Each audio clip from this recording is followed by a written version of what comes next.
Oh, yeah.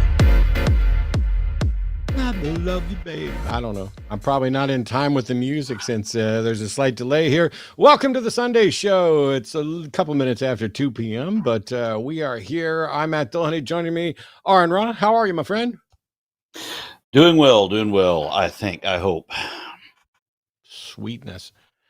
I saw that you have new additions as well in the snake realm. We got a couple more boas. Nice. I have a couple of boas coming as well. Although weirdly, we're not going to turn this into the snake show. This is the Sunday show. But what I will say is I bought a pair from two different breeders. And there was a guy that had a female salmon hypo Sonoran leopard boa imperator. And I bought a red leopard male to go with it. And then the guy backed out of the first one saying, oh, no, the snake that I put up for sale, that was a mistake. That was a hold. Here, I have this other one with fewer genes, which I will sell you for more money. And I was like, this sounds a little bit like a bait and switch. And he says, sorry, you feel that way. And I was like, sorry, I feel that way. I mean, we had a deal here. He's like, I didn't take your money. And then he's like, I was like, I guess I'm just going to report this. And so I reported him and he's like, that's okay. I just do this as a hobby. I don't need the money. You sound like a Democrat. I'm going to look you up. And I was like, what the actual fuck? That is the weirdest. So I told him to go right ahead and look me up. And then I tweeted about him. Oh boy. And is he going to enjoy that? Who knows? Yes. I'm sometimes a Democrat, not all the time, but sometimes I am. All right. Oh. So quick notes here. We have hugely Arden is on vacation. I have to tell you something too. There's been one time when I had to tell someone, look me up. This was, my mother was put in this nursing home.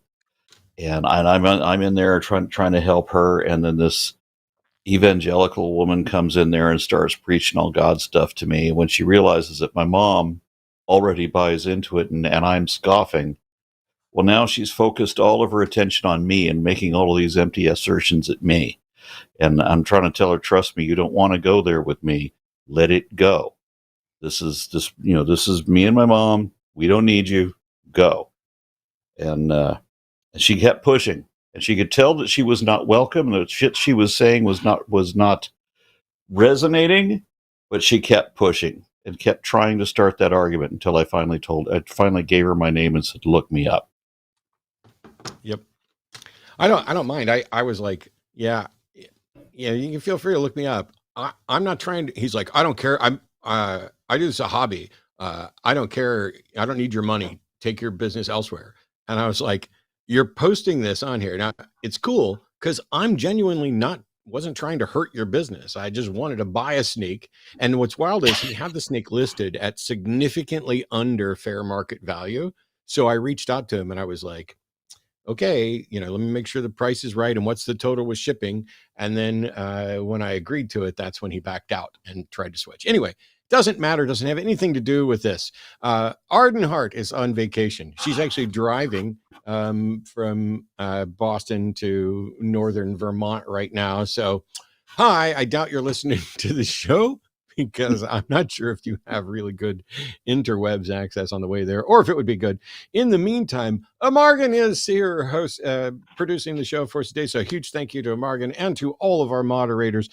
Quick announcements of shows that are coming up. You're watching the Sunday Show on the Line. This is a call-in show. If you have a God belief, a supernatural belief, or something along those lines, where you think Aron and I, the godless, heathen, quasi-Satanist, since one of us is and one of us isn't, whatever. If you think there's something we disagree with, all you got to do is call in. We'll give you time.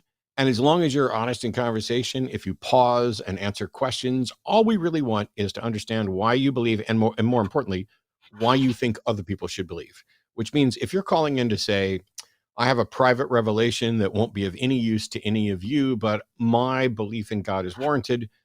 Cool story, bro, but it doesn't do us any good on the show because we can't analyze that. That's like saying, I found a unicorn in my backyard, but then it ran off. Do you believe me? Oh, I don't. But that doesn't mean, by the way, if I say I don't believe you, that doesn't mean I think you're lying. There could be, you could be confused. You could be, I don't know. But what we want is for people who want to defend God notions and souls and ghosts and whatever else. I had a new favorite conversation recently with somebody who told me about the Fatima miracle, which I somehow had never heard about until recently. John Baker and I did a show on that years ago. Yeah, well, I was impressed that all these people gathered together for a promised miracle, and the miracle was that if you stare into the sun for a few seconds, it will appear to spin. It will dim. It'll be much dimmer than it normally appears to be if you stare into it. What a thing, huh? That it seems like it's rolling. For too long, it'll completely fucking dim. and it changes colors as you stare into the sun. Yeah. Well, you know what? This is a revelation that I had when I think I was 5, when I stared into the sun and realized, wow, that does shitty things to your eyes. Hurts, don't it? But so exactly. But show... No, go ahead. My point is, if you're in a group, if you're not just a 5-year-old looking into the sun by yourself, if you're instead, you're at what is effectively a religious rally of tens of thousands of people, all eager to see a miracle, and you pointed out that this is the miracle you're supposed to see, and so you see that thing. Now that becomes your miracle, that the sun is really doing this thing and that's just the exaggeration that faith produces. Yep. On the shows this week, we've got today, Aron and I are here for the Sunday show. This will run from 2 p.m. until, I don't know, 5 or 6 or whenever the hell we decide to stop. And then there's the Sunday show after dark with John Gleason and Seth Andrews. So over the course of the next, 5 hours or so, you're going to get everybody in the Unholy Trinity and Godless Engineer, boom, boom, boom, all taking your Sunday show questions. So it'd be a great day to call in and get your stuff done. Monday, Skeptalk. You're going to be back here with John tomorrow on Skeptalk. And so, good time to call in, especially about pseudoscientific stuff, anything along those lines. I mean, obviously, they'll still take calls on religion and souls and gods and things like that. But it's primarily focused on teaching and talking about skepticism. If you are a doubter of evolution and phylogeny and all of the things that Aron knows about, tomorrow would be an awesome day to call in. Tuesday's episode of Chewed Gum is going to be Alyssa and Erika. Thursday's Hang Up is myself and the incomparable Jim Barrows. Looking forward to Wednesday's show. And on Thursday, the Transatlantic Call-In show is going to be Josie and Lux. And that's when Arden gets back just in time for us to pack up and go to a reptile expo next weekend and the weekend after that. Although I got tickets to see Tim Minchin on the 15th here in Austin. So good stuff. Outstanding. I hope you get to meet him this time. I don't think I will. We have some mutual friends, and I could call in a favor and probably get a chance to meet him, but I don't like to call in favors like that. I don't know. If somebody's watching and you're one of the mutual friends that I have with Tim, you can let him know that I'll be at the show, and if he has any interest, we'd love to say hi, but it's not essential. I love the guy's brain. I love his music, and I'm excited to go. I've seen him before, so yeah, good stuff. What'd you have? Yeah. Oh, I was just saying, did Arden drive to Boston? No, she flew to Boston and then to visit friends, and then she's driving up to northern Vermont to visit her family. That way, there weren't multiple flights. There is no Oh, flight to where her gotcha. family lives. You'd have I to just you'd have to drive 2 hours from any airport anyway, so it was just easier to fly to Boston. gotcha. I was just kind of proud of my wife who found another rescue dog. She does a lot of these, and I told her we already have 5 dogs. There's no way we can host a 6th one, and she brings home a mastiff, right? So we have to house a mastiff in our house for 2 nights with the Great Pyrenees on one side and what we think is a bull mastiff Akita on the other side of these doors, right where we're trying to keep this other mastiff. But my wife found somebody in Boston who was looking for a mastiff. Who they just lost their mastiff. They're looking for a new mastiff, and this is a puppy. And so my wife not only found that person, but she also found a courier service of some sort that come by in a minivan full of dog kennels, right, essentially, and loaded this dog into that and drove the thing to Boston. And then we get the video footage of the dog in the new backyard, which is the size of our entire property. So I was very happy for that dog. Very, very lucky dog. My wife saved that dog on the day that it was supposed to be destroyed. Nice. And now look where it is. Well, on that note, we are ready for callers. And while we were almost always prioritize the theistic callers, Claire was the first one to call in and has a question we'd like to address real quick. So Claire from Texas Pronouns, or she, her, wants to ask us about agnosticism. Welcome, Claire. You're on with Aron and Matt. Thank you for taking my call, Aron and Matt. This is just something that's been driving me crazy because I hang out in atheist spaces, and agnosticism seems to be something people are being drawn more to, and I don't exactly see the appeal. It seems to be that they just don't acknowledge that any God concept even exists inside people's minds. Yeah. What are your thoughts on it? So agnosticism is basically a shorthand version of theological non-cognitivism, which is a fancy way of saying that the term God is meaningless, that it is so ill-defined that there's no concept there for them to even grasp. And I find that position to be a ridiculous exaggeration of reality, because every single God concept that somebody's got out there may be different, which means the term itself, God, is useless in a generic sense, but it is useful in the specific sense. And if somebody says God is the being that is the creator of the universe, well, while that's not a complete definition, it's enough for you to say, I can assess that concept, and I'm not convinced that such a being exists. And so while the definition is always incomplete, which is true for everything, it's not in any way meaningless. It's like saying, is dark matter meaningless? Both it and God have Wikipedia entries. Both of them could be argued as implied from other facets. Both of them have spawned lots and lots of discussion.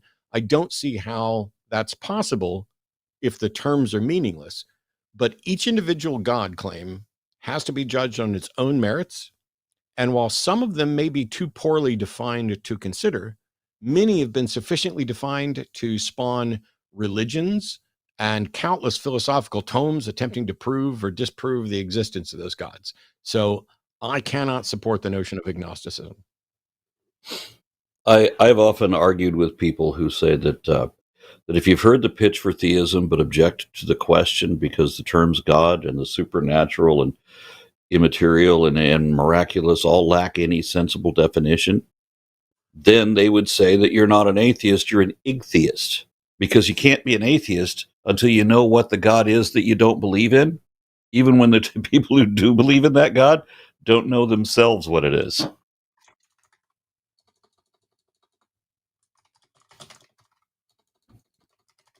Yeah, that seems to line up completely what I've been thinking. I thought I was losing my damn mind because these people come into these spaces and they try to blow them up, and they're like, well, atheists and theists are both stupid. You shouldn't hold a position either way because it's just a nothing burger word. And I'm just like, no, we know what they mean when they're talking about, with Yahweh, for example, we can actually look at Yahweh as a character and like we can make an assessment on that. That's why I say I'm an atheist on the proposition of Yahweh, for instance. And they're like, well, you can't be that because then you'd have to say there's no such thing as any God. Like, what if I define the universe as God? Like, the universe exists. So do you believe in God now? It's like, it's that I believe in level the of universe. stupid. I believe in the universe. I don't feel that it's justified to call it God. But if you have a justification that the universe is in fact God, then I definitely believe in the universe, which means I would definitely believe in some version of God. But there's people constantly trying to run a middle ground going, oh, the theists and the atheists are equally stupid. The thing is that the theists are people who accept a proposition and the atheists are people who reject that proposition. That does not mean that they're necessarily convinced that gods don't exist or all gods don't exist, although that may be a part of it. But there's no claim with a burden of proof when you're in the position of not accepting somebody else's claim. It's worse than that because we're not just rejecting the proposition, we're rejecting belief in the proposition, which makes it even worse. When somebody comes up and they give you this unsupported assertion of impossible absurdity, the atheist response is, I don't believe you. So how can you say that both sides are stupid? Yeah, it's really strange. And you get the middle ground position from people who try to co-opt agnosticism as if it's a middle ground when it's not. It addresses a different question. And now they're trying to shift to agnosticism. And in order to do that, what you were pointing out, Claire, is that they have to define atheism as the assertion that no gods exist and theism as the assertion that gods exist in order to dismiss both of them, which, by the way, even if you were asserting those things are still not on equal footing. The reality still leans towards the assertion that gods don't exist based on they're not showing up to correct any of the things. And yet people keep claiming they've spoken to a God or been inspired by a God or seen a God or been saved by a God or been redeemed or cured by a God. And yet nobody can demonstrate that any of these things are true. And so, if every time we've investigated a proposed supernatural claim and found what the right answer is, and every time it's proven to be a natural cause, that's definitely a trend that you would be foolish to dismiss too handily. Yeah, and for me, I mean, I am into my hobby, as it were, is like taxonomy, and so how do we classify things? I mean, I have to take every god ever worshipped, all of the thousands of or hundreds of gods that have been worshipped by millions of people for thousands of years. How do you define what all, give a definition for what a god is, and it should be inclusive of all gods. And so I come up with magical anthropomorphic immortal. That's not perfect, but it seems to work in the Neil Gaiman universe. Yeah, I'd love to see, and I'm sure somebody out there has done stuff like this, but a phylogenetic tree of gods, proposed gods, and I know it's not phylogenetic because they're not spawning off of each other like that, but a proper categorization, because there's lots of little disagreements about, for example, where does pantheism or panentheism, where does that fit? Because some people might call pantheism sexed up atheism. I think Richard said that at one point, and I don't agree. I think that the foundational views are theism and non-theism, and then under theism, then you have, and actually, I would say on the non-theism side, you probably Spinoza's God is one that I don't know if it should be considered. I think theism in the classical sense would require a being, and Spinoza's God doesn't. So maybe Spinoza's God is like that. Anyway, that's all I got, Claire. I'm in similar confusion and irritation at the agnostic label, but I also don't care that much because most of the people who are going to identify as agnostic, apart from occasionally being smug pricks, the way some people who advocate for agnosticism as a middle ground are, they're still largely reasonable and in agreement with me on the other things. So I don't know. Yeah. Okay. Thank you for taking my call. Just keep being based. That's all. Thanks, Claire. Hey. Claire is as based as it gets. I have a weird call. We're gonna start in with our theistic callers. So Okay. Jason, pronouns him calling from Wisconsin, previously called in March on my birthday to discuss a prophetic message from God, and is calling in today to pass along a message from God. So, Jason, hi, you're on with Aron and Matt. How are you today? Hey, how about you? I'm all right. So, before we get the actual message from God, Yeah, just for clarity, which God are we talking about? yeah. Most High God, the Christian God, Father, Son, and Holy Ghost. Three but one. Okay, not as opposed to Most High God, Allah. No, the Most High God, the one and only God, the Christian God. Oh, that would be Allah. Yeah. So, No, look it up. What's Google it. The Most High God is the Christian God. We don't need to Google Yeah. it. I just, oh my God. Yeah, Allah is that's his calling card. There is only one God, and Muhammad is his prophet. So Allah is the most high God. So that's practically his name. That's his business card. No, you're thinking of Yahweh. Yahweh is what we call him. Okay. Okay. Anyway, so we're going back to the Jewish moving God. on.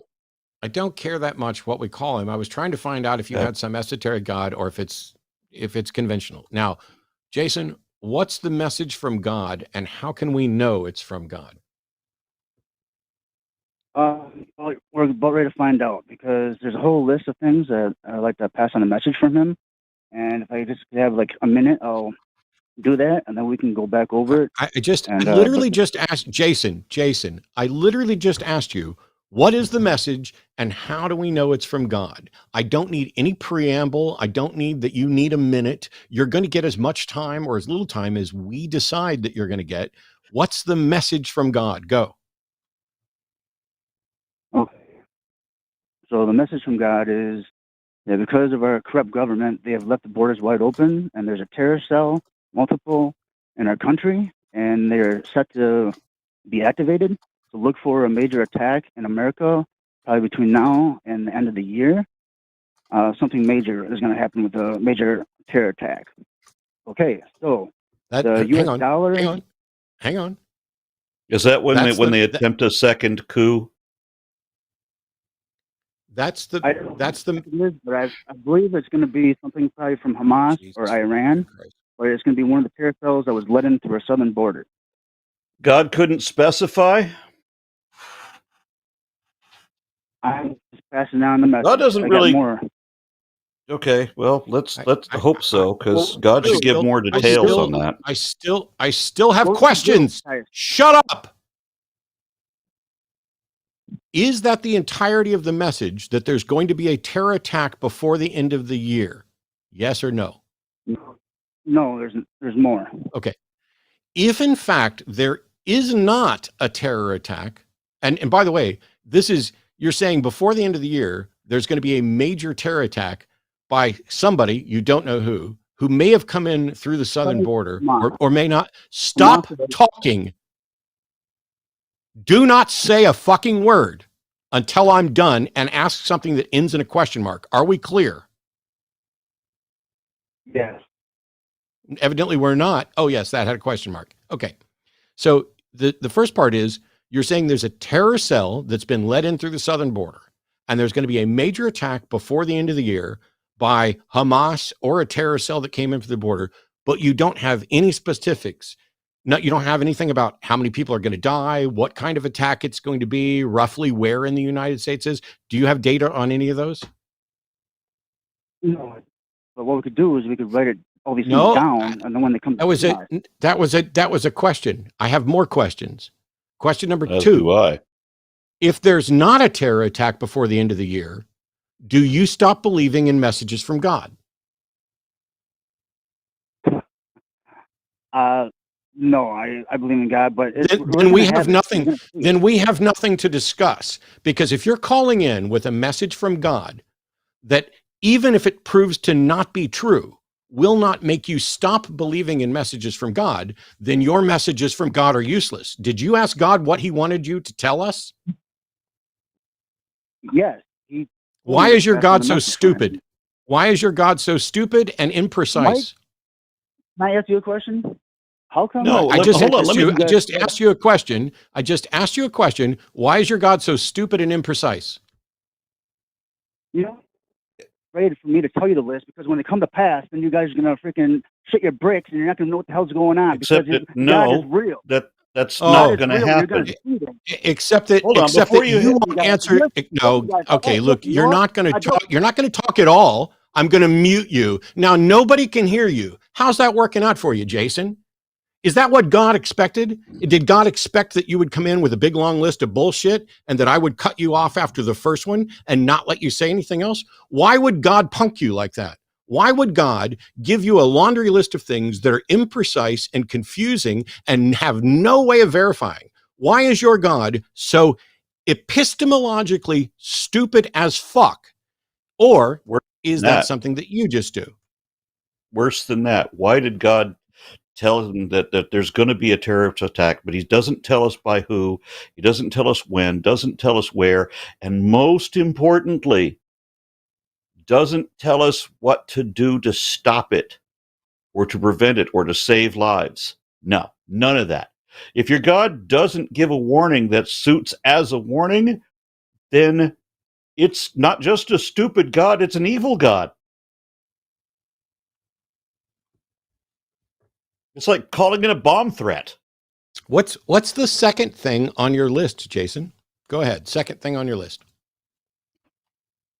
U.S. dollar is going to crash, along with the housing market and the stock market. And again, as Matt asked you before, if by what was it, When? January 1st? That's If also by happening the before the end of the expiration year. date, yeah. So, All these things are by going to take January place. 1st, if the dollar has All these things not are going to crashed, if the dollar has not crashed, are you going to recant? Are you going to admit that you gave false prophecy? Therefore, you were not actually speaking from God. The messages that you say now were messages from God were clearly wrong, and thus you were wrong, and you shouldn't have said these things. Are you going to make that admission? if they don't happen between now and the end of next year, yes, I'll say I was Whoa, wrong. whoa, I whoa, heard whoa. wrong. The end of next year. You said before the end of this year. No, I said all these things are going to happen between now and end of this year and into the end of next year. That's what I was saying. Okay. I no longer care about anything that you have to say, Jason. I don't care what your messages are because your God's messages are completely useless. They are non-specific. There's no way to confirm if they do or don't happen. But now call me back in a year and a half, Jason. So at the beginning of 2026, you call back. And if the US dollar hasn't crashed and the stock market hasn't crashed and there wasn't a massive terror attack, which, by the way, there's going to be terror attacks pretty regular. So that's pretty stupid. But if the dollar and the stock market haven't crashed by January 2026, you need to call in and acknowledge that you were full of shit and giving messages from God that did not come true. Okay, I will. But there's more to my list. Cool. Why can't I say my list? See And then you can you write this down. see you in a That's on year the and a list. half. Goodbye. I don't need more from I- your list. I never need more from your list because those are the first two. If you can't give your best 2 points, you and your God are useless. Matt, I want to remind you of something. Well, maybe you were not aware of this. When we did American Atheist National Convention in Salt Lake City, there was a protester outside who told me that by the blood moon tetrad, whatever, that the dollar was going to crash and our entire economic system was going to collapse. And so I asked him a clarifying question. So this was by September of whatever year that was. I can't remember how many years ago that was. You're saying that this is going to happen. Now, how will we know that it has happened? And he says, you won't be able to buy dinner in a restaurant because the economy will collapse that much. And I'm trying to imagine an economy where I can't go to a restaurant and buy dinner, but okay. So I'm saying, so on that date, you will not be able to buy me dinner. And he says, that's correct. I'm like, so, okay. So when that date comes, and that there is no crash. Will you buy me dinner? And also we will do the video then where you admit that your prophecy has failed. So when he said he conceded that he would, then of course I've got this on video. I know the timestamp. I know when else this was supposed to happen. So when it didn't happen, I reached out and contacted that guy. You know what his bullshit excuse was? It was the same as Harold Camping's. It did happen. It just happened spiritually. The fuck does that mean? If you had a choice between being a spiritual billionaire or an actual billionaire, which one would you pick, Aron? I'd pick actual billionaire. Here's what's wild. And this is why we're not going to bother continuing. So the problem with the last caller is this. Let's imagine there's a God, and that God knows that there's getting ready to be an economic collapse in the United States with the housing and the stock market. By the way, there's massive thunderstorm right here over my head. And it's possible I could lose power. If so, please enjoy the rest of the show with Aron, but I don't often lose power. So anyway, let me back up. Let's imagine there's a God who knows there's going to be a terror attack on the United States and a stock market and housing market crash. That God gets a hold of Jason and says, Jason, it's very important that you call into the Sunday show and let them know that there's going to be a terror attack sometime in the next year and a half, maybe from a cell that came in through the southern border, maybe from Hamas. No specifics on the type of terror attack or the amount of damage or any of that. And by the way, you also need to let them know, I have a big long list, but number 2 on the list is that there's going to be an economic crash, a housing crash, and a stock market crash all within the next 18 months or so. It's very important, Jason. You are my messenger.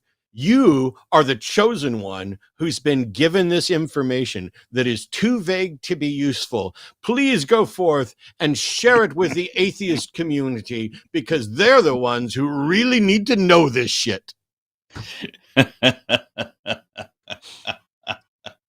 What fucking world did I wake up in this morning? This reminds me of it was a very long and funny story, but I'm just going to give you the summary of the summary.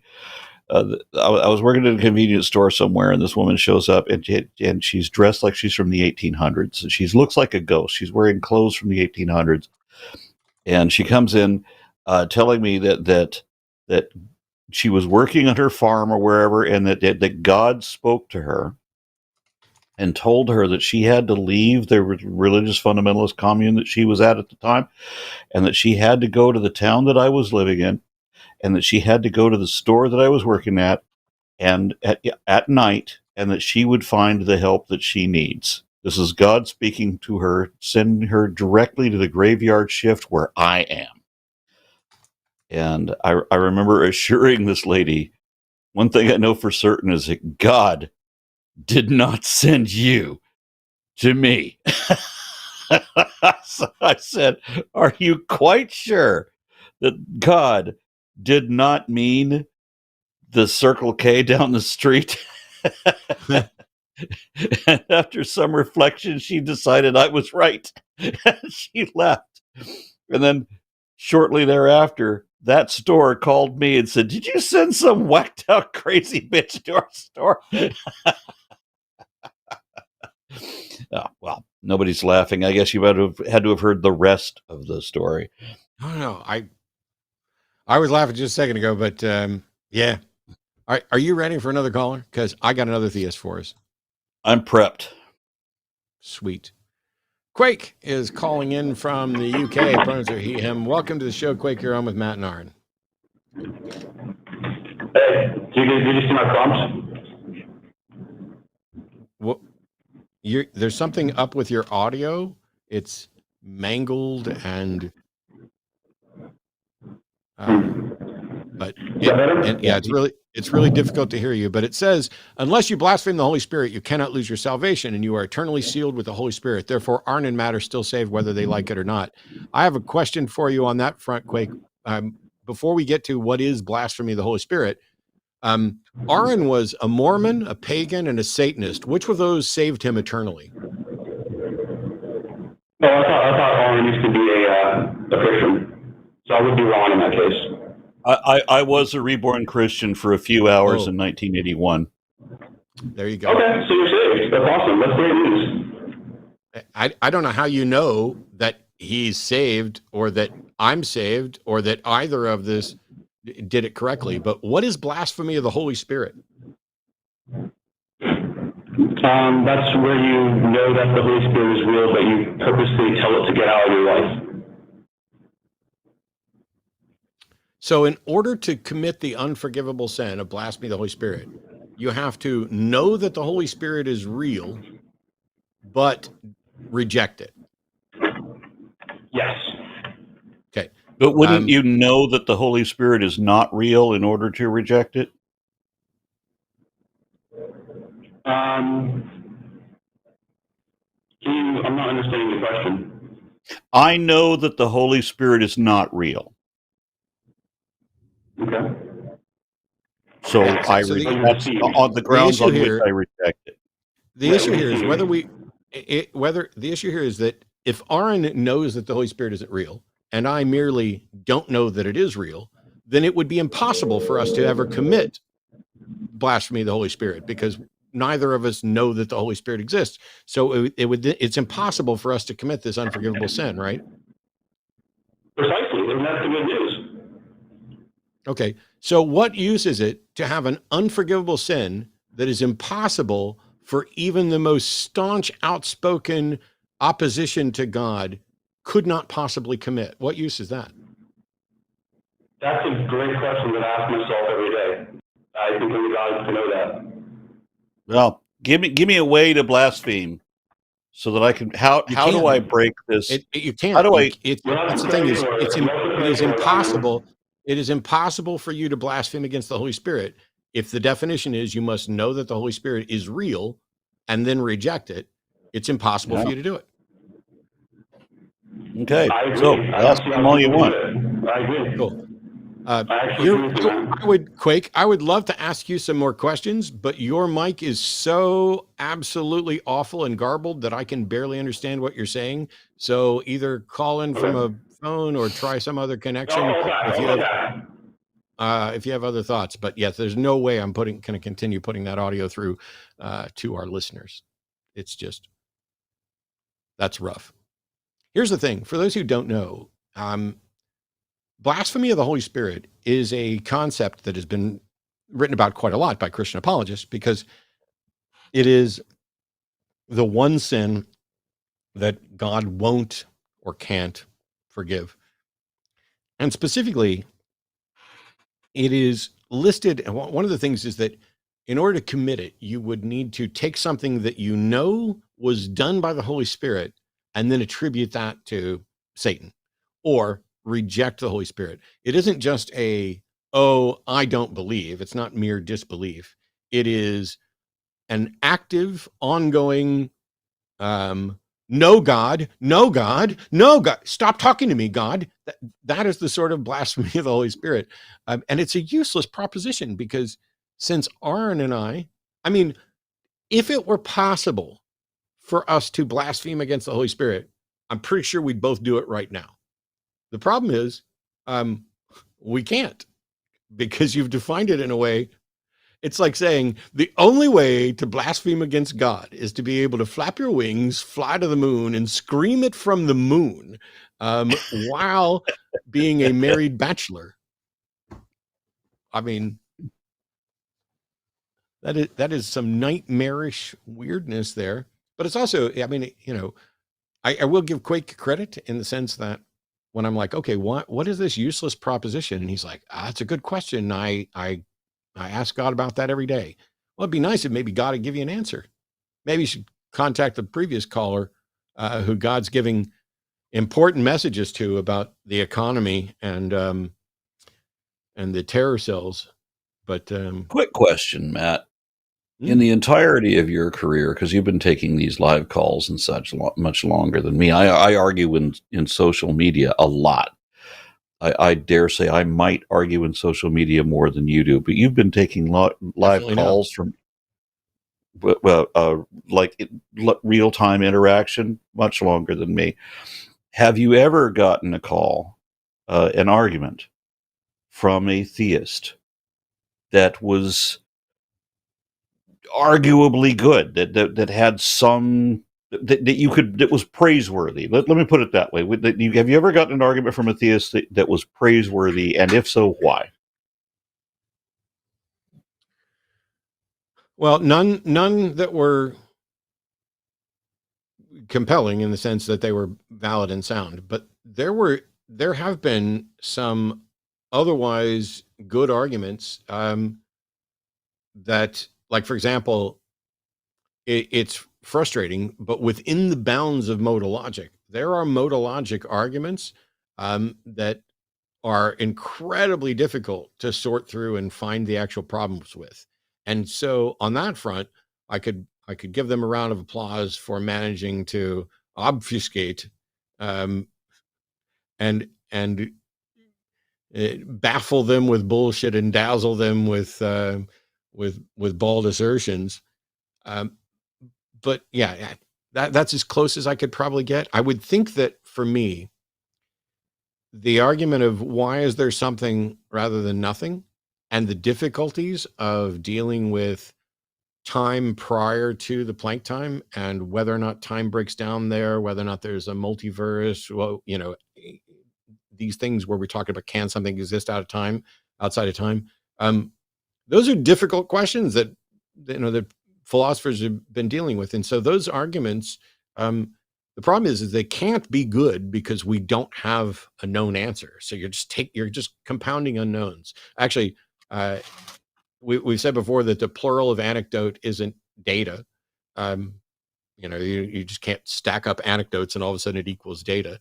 But the arguments for the existence of God, they vary wildly.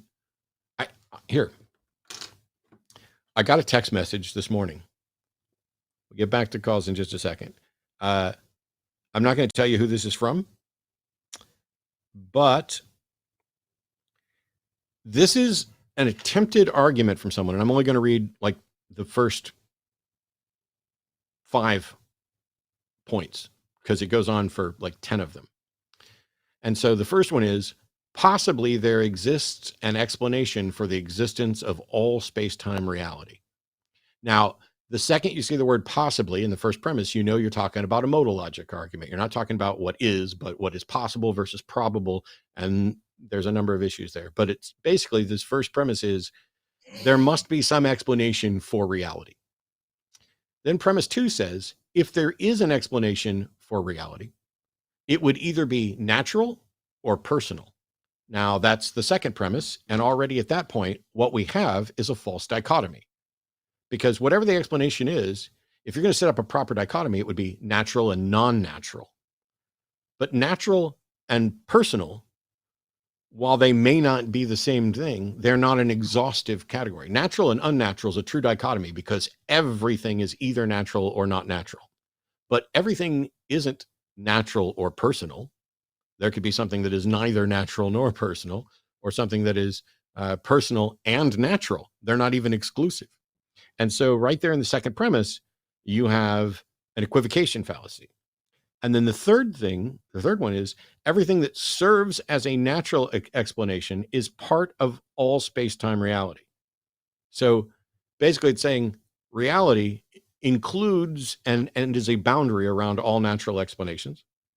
And then the fourth one says the existence of all space-time cannot be something within all space-time. And that's just a typo. That should not be the existence of all space-time. It should be the explanation for space-time can't be something within space-time, which is an assertion. So there's a bunch of typos, equivocation. The argument is invalid in structure. The terms aren't connected. There's 5 or 6 more things there. But a theist acquaintance, I don't want to say friend, I like the guy, but anyway, he sends me this and he's like, would you review this for me? And it was sent to me 10 minutes after I woke up.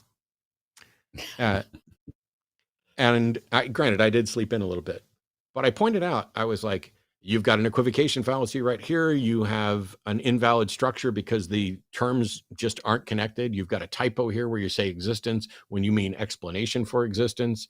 It's a hot mess, and I haven't had my caffeine yet. But attempts like that are, in my view, somewhat laudable. I think the only reason I don't consider them laudable across the board is that the reality is this person is a believer and is attempting to structure an argument to lead and point to the belief. And so instead of following the evidence where it goes, he's trying to massage the evidence towards where he wants to end up.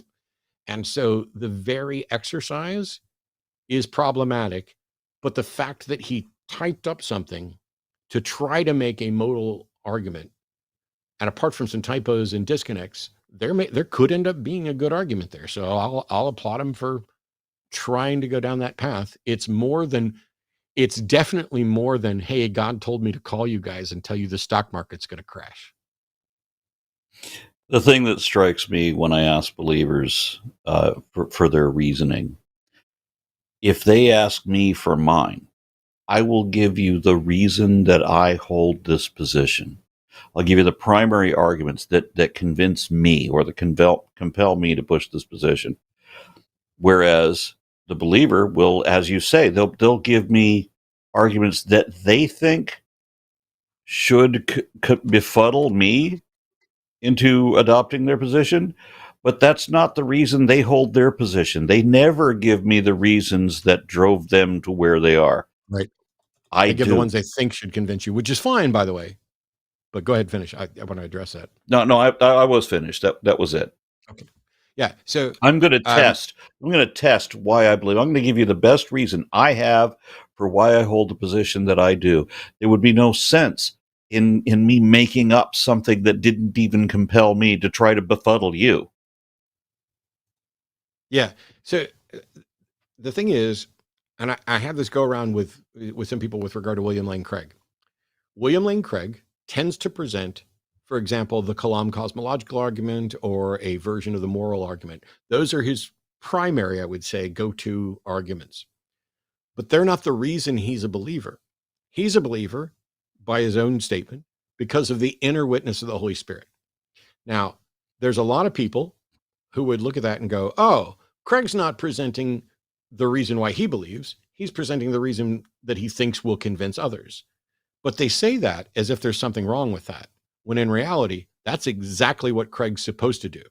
His inner witness of the Holy Spirit may be sufficient to warrant his belief, but his inner witness shouldn't convince me or you at all. And so all he can do is either pray or hope that God gives us an inner witness like that. But in defense, he must then present the arguments that he thinks should be compelling to any reasonable observer, and therefore trying to criticize him for presenting his preferred argument rather than what convinced him. That's not a criticism at all. That's what he's supposed to do. But because do we have any more theists in the call-in? We have theists and we have non-theists, but we're going to start with is it Michael or Michael in Denmark? Pronouns are he. It's Michael. Michael, nice to meet you. You have a question for myself and Aron. Welcome to the show. Yeah, I do. But before I do that, I would like to have a sort of an icebreaker. And I say that earlier you spoke of the plural of, hold up, anecdotes isn't data. And I like to say that the plural of anecdote is confirmation bias. Okay. I was putting together a video. I was putting together a video called compound assertions instead of compound interest, because so many people are like, but if I claim this and I claim this and I claim this and I claim this, they think it stacks up to something when really they're staying at the same level across the board. But yeah. I kind of met someone like that today. But anyway, my question is on morality. I want to know, why do you consider that subjective morality is at all a form of morality? Because as far as I have seen, it doesn't have the qualities associated with morality. It cannot back them up the way we'd expect when it comes to morality. Why would you need Why is so subjective morality morality? How why would we know? why isn't it? Morality is just the model that addresses views about what is right and wrong. Okay. How can would you have a determine system- whether something Go ahead, is moral or not?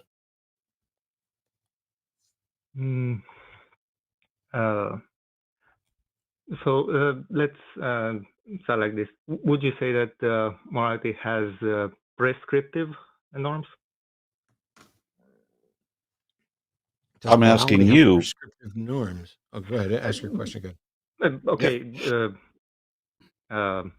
Then if you're asking me, I would say that morality is prescriptive, and if we have a subjective basis for morality, that cannot be properly imposed, because every other subject would have a different thing to prescribe. And No. Is there maybe anybody what I'm out there looking who thinks that they can just walk into my house, kill me, and take my stuff, and that's moral? Would they I don't argue know if there is. not that they had desperate circumstances by which they had to violate what we all know as a common morality, but that it was actually moral to do these things? Is there Somebody anybody in might the argue that. world? Is there anybody in the world that don't would know. say that is a moral thing to do? Possibly. I don't know of any such person, but if morality is Okay. subjective and somebody does have that perspective, then as far as that person Well, is concerned, it would be. then hypothetically, you could imagine somebody like that, but do you know of any case like that? Because my suspicion Uh, is that everybody, atheist, theist, regardless of religion, whoever, everybody knows that it is immoral to bust into somebody's house, murder them, and steal their shit. I'm going to say that everybody knows that. And the reason that we know this is because of social standards, which are universal. Every society has these kind of standards. There's a certain objective level. Now, there may be minutia. There may be the minor details where it may depend on the extenuating circumstances. But on the whole, overall, if you look at it has often been brought up, that there's certain societies that have done horrible things, and they usually come up with excuses for why they get to violate what they know to be immoral. The justifications, well, they deserved it, or they were the wrong race, or they were the wrong religion, or whatever. We decided that they were evil for whatever reason. They make up excuses to justify the atrocities. They're violations of the common morality. But my view is that, on the whole, for the big things at least, that there is a common morality that we all understand because we are a social species. So we understand that it is immoral to violate somebody else's rights to, the pursuit of happiness, for health and longevity, whatever.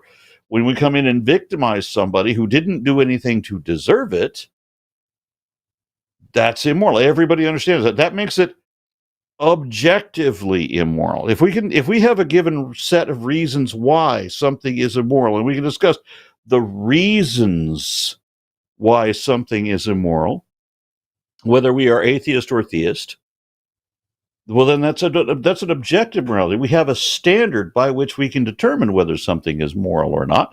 And when we have such a standard, we can also apply that to gods to decide whether the god is moral or not. Whereas what theists often come up with is a subjective standard where it's either God's opinion or, more importantly, it's whoever's pretending to speak for God giving their opinion in substitution of God's opinion. In either case, it's subjective. So the theistic morality is the subjective one, and the societal morality is the standard, the objective one.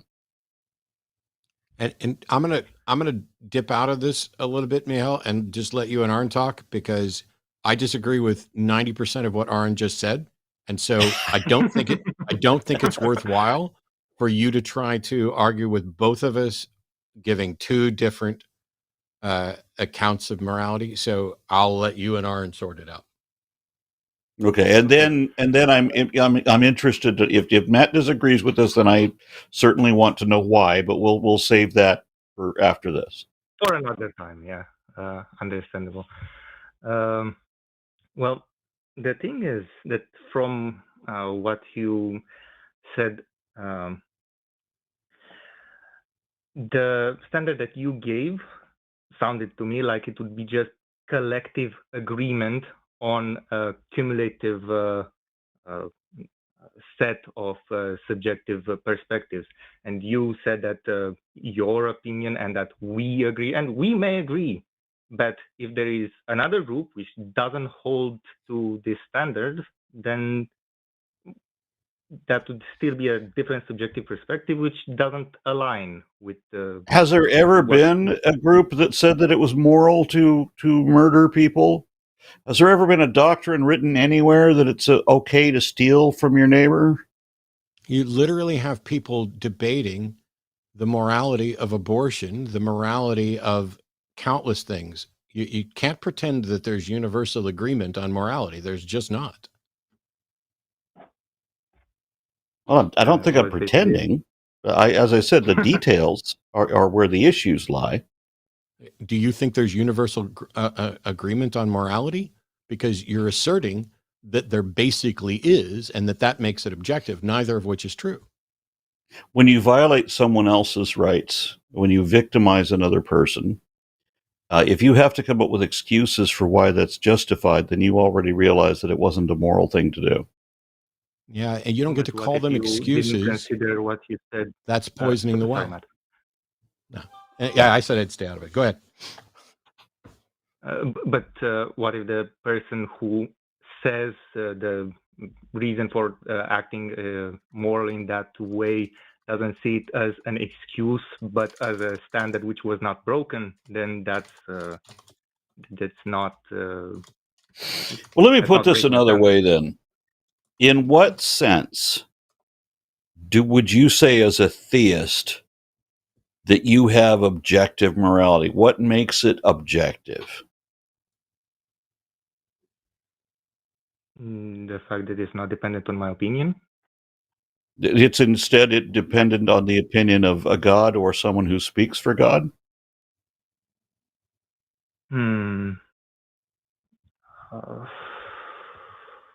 It's complicated. Is there a set of criteria by which we could measure both the action or choice and the person who declares it to be moral or immoral? Is there a standard by which we can say whether the authority says that something is moral or immoral? Is there a standard by which we can test to see whether the authority is correct? That's not the question I have asked myself before. I would need some time to prepare for this, and I don't know. It's the most important question.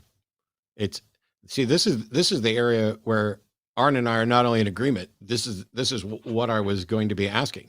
So people like to pretend. So first of all, there are people who are confused about the difference between objective and subjective morality, and also the difference between absolute and relative morality. And my view on morality is that morality is situational, but that once there's a standard that is available, if you and I agree on the standard, then we can make objective assessments, or we can make assessments that are independent of our opinion because we have a standard to compare it to. Aron was saying something similar to that, and on that we're pretty much in agreement. But the two most important questions, because my claim is that never in the history of the world has anyone made an objection to any secular moral system that they can actually solve by appealing to a religious one. And this is why Aron's question is dead on the nose of what needs to be asked. How do we know that just because someone is saying, hey, my morals come from God, that this means they do in fact come from God, and that even if they, or that we have good reason to think that God would be correct and accurate about this. And so if you don't have a method, then what you're objecting to is something that you can't solve. And where Aron is saying all of them are subjective, or saying that, the religious one is the one that's truly subjective or just as subjective or whatever else, that's a real problem for moral systems where they're saying, you guys don't have an objective standard. Well, do you? What is the objective standard? How do you know that it's reliable? How do you know that it's accurate? Yeah, I don't know. But For I'm not the one example, who- on the yeah. I mean, Christianity on the and question Islam both recommend that you should kill the unbeliever on the word of 2 or 3 witnesses, or something equivalent to that. It's phrased differently in the Bible and the Quran, but they both hold that if you've dedicated your life to God, you've done everything you can to be the most righteous person you believe God wants you to be, but it happens to be the wrong version of God. So you believe that Jesus is the Son of God and that he's working as a partner with God, and that's a sin in Islam. So you're going to Muslim heaven. Excuse me, you're going to Muslim hell for that very reason. And mind you, if you don't accept Jesus as your savior, as of course Muslims don't, they go straight to Allah, then if they don't have a middleman, they don't believe in a partner, then all the Muslims are going to go to Christian hell. So that becomes a problem. How do we determine which of these is correct, or if either of them is moral at all? And how is the damnation of hell? How do we judge whether hell is moral, whichever way it goes? On the going to the other ones held, there is a question that has been debated that if you follow the moral standard, even if you had the impression that it was from another god, then to the extent that you follow the correct standard, then that would still be considered in your favor. But something else which you asked about earlier was whether or not God would be correct about the moral standard. But the problem with that is that if God gives a commandment and a issue on the universe, then the nature of the universe changes. So there would be no circumstances in which God would not be correct. First of all, you haven't demonstrated that there is a God. You haven't demonstrated that there is a God that gave any commandment. You haven't demonstrated that if God gives a commandment, the fundamental aspect of nature changes. And you haven't demonstrated that if God exists and gives a commandment, it fundamentally changes nature and serves as an objective moral position. You just did the plural of anecdotes. You made 4 stacked assertions that you thought got you somewhere when they got you nowhere.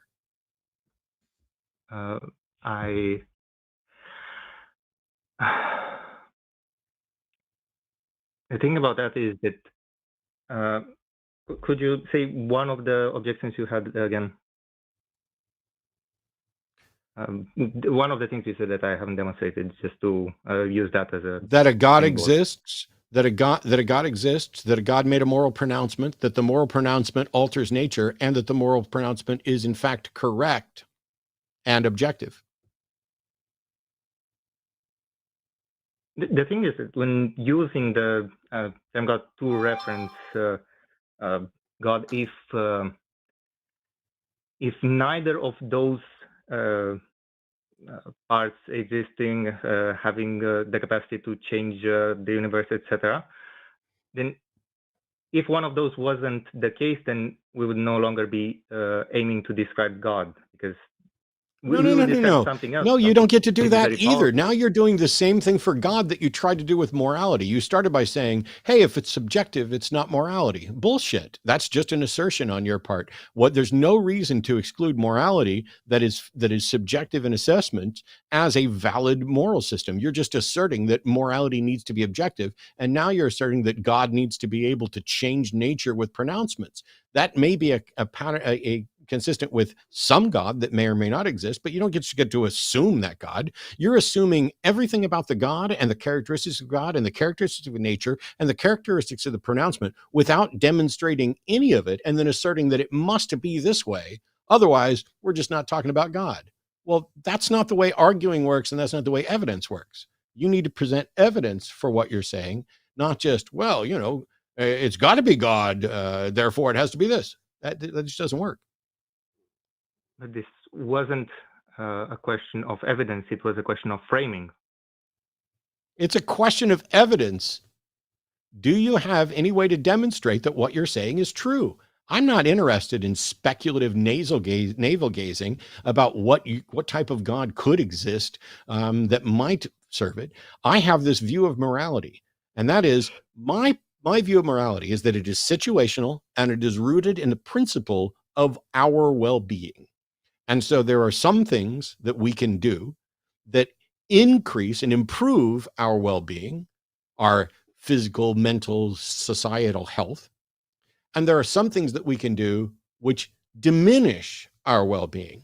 And the things that are good, the things that improve our well-being or maintain its stability are good or neutral. And the things that are opposed to our well-being are the things that are bad. Now, it is objectively true that under most situations, cutting off someone's head is bad for their well-being.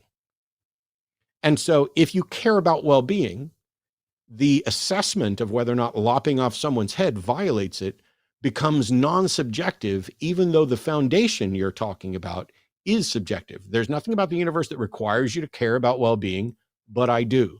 And as long as you do, we can discuss well-being. But you're basically saying, nah, well-being is not the foundation of morality. Morality is something special, and it requires objectivity and blah, blah, blah. Where is your objectivity?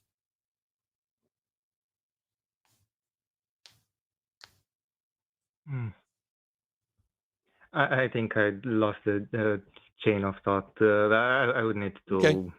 Well, call back. Think about it. Think about it. Rewatch the call if you need to. Call back another time, and we'll compare my take on this.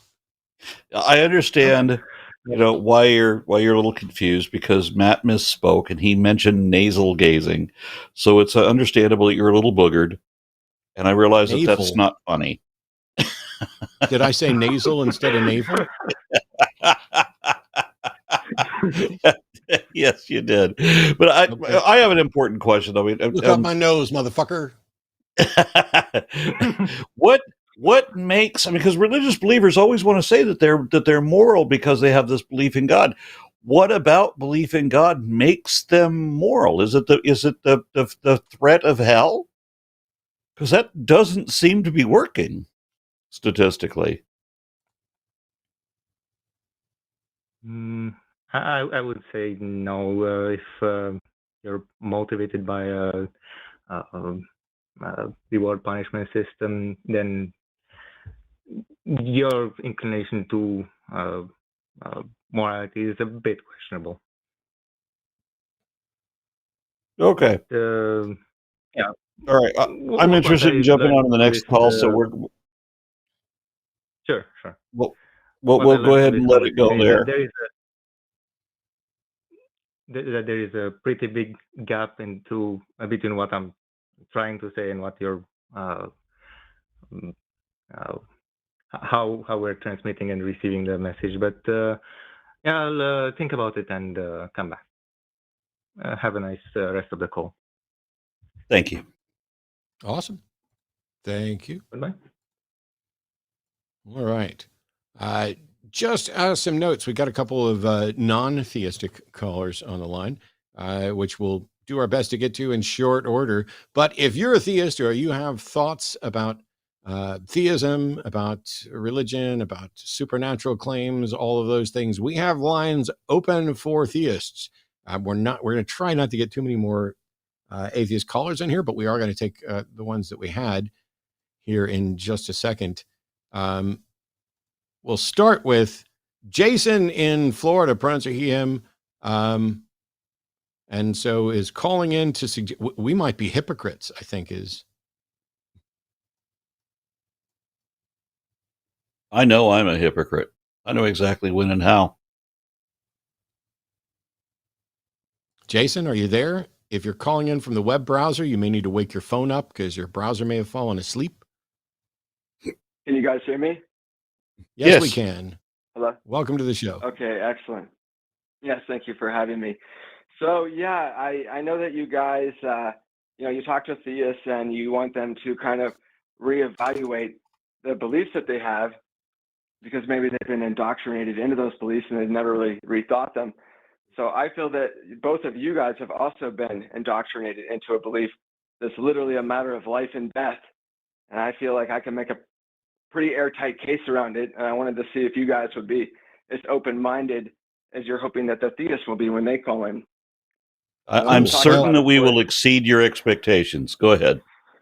The big thing here is that what we're actually doing is asking people what they believe and why they think we should believe it. If in fact, I'm not making assertions or assumptions about whether or not somebody's been indoctrinated or not. I'm saying if you have a belief, you should defend that. So go ahead. Well, I think our beliefs are important because our actions are based on our beliefs. And I think both theists and atheists, the way we treat every other species on this planet based on our belief that we need to harm animals and eat them in order to be happy and healthy. Goodbye. Why are you saying goodbye? Why are we saying goodbye? Let me just get this out. I don't care to have a conversation about veganism with you. Well, I understand where you're coming from. Before you cut me off, can I just No, you don't. Well, okay. No. Here's the test. If you understand where I'm coming from, tell me where I'm coming from. And if you're right, we get to continue. And if you're wrong, I'm dropping you. So where am I coming from that you understand? You're coming from that you don't want to talk about veganism, that you want to talk about theism and atheism. No, that's not where I'm coming from at all. So stop pretending you know my fucking mind when you don't. Well, would you mind sharing? I mean, I just wanted to have a conversation. No, I won't I won't because you're a dishonest interlocutor who decided to try to shut me down by saying you know what I'm thinking when you fucking don't. Well, I've talked about vegan. Shut up. I've talked about veganism on this show and many others over and over and over again. I am absolutely exhausted from the whiny little bitches calling in about everything. If I post a video about Pascal's wager, there are vegans on there. It doesn't matter how much vegan I am and have been on many occasions. My position, Jason, last chance. What is my position on veganism? I've been watching you honestly for years. What is my position on veganism? What is my position on veganism? There's no, you've been watching me. There's nothing else. State my position on veganism or get hung up on right now. Then why the fuck did you call? Then why the fuck did you call to challenge my, shut up. I said, shut the fuck up. Here, let me mute you.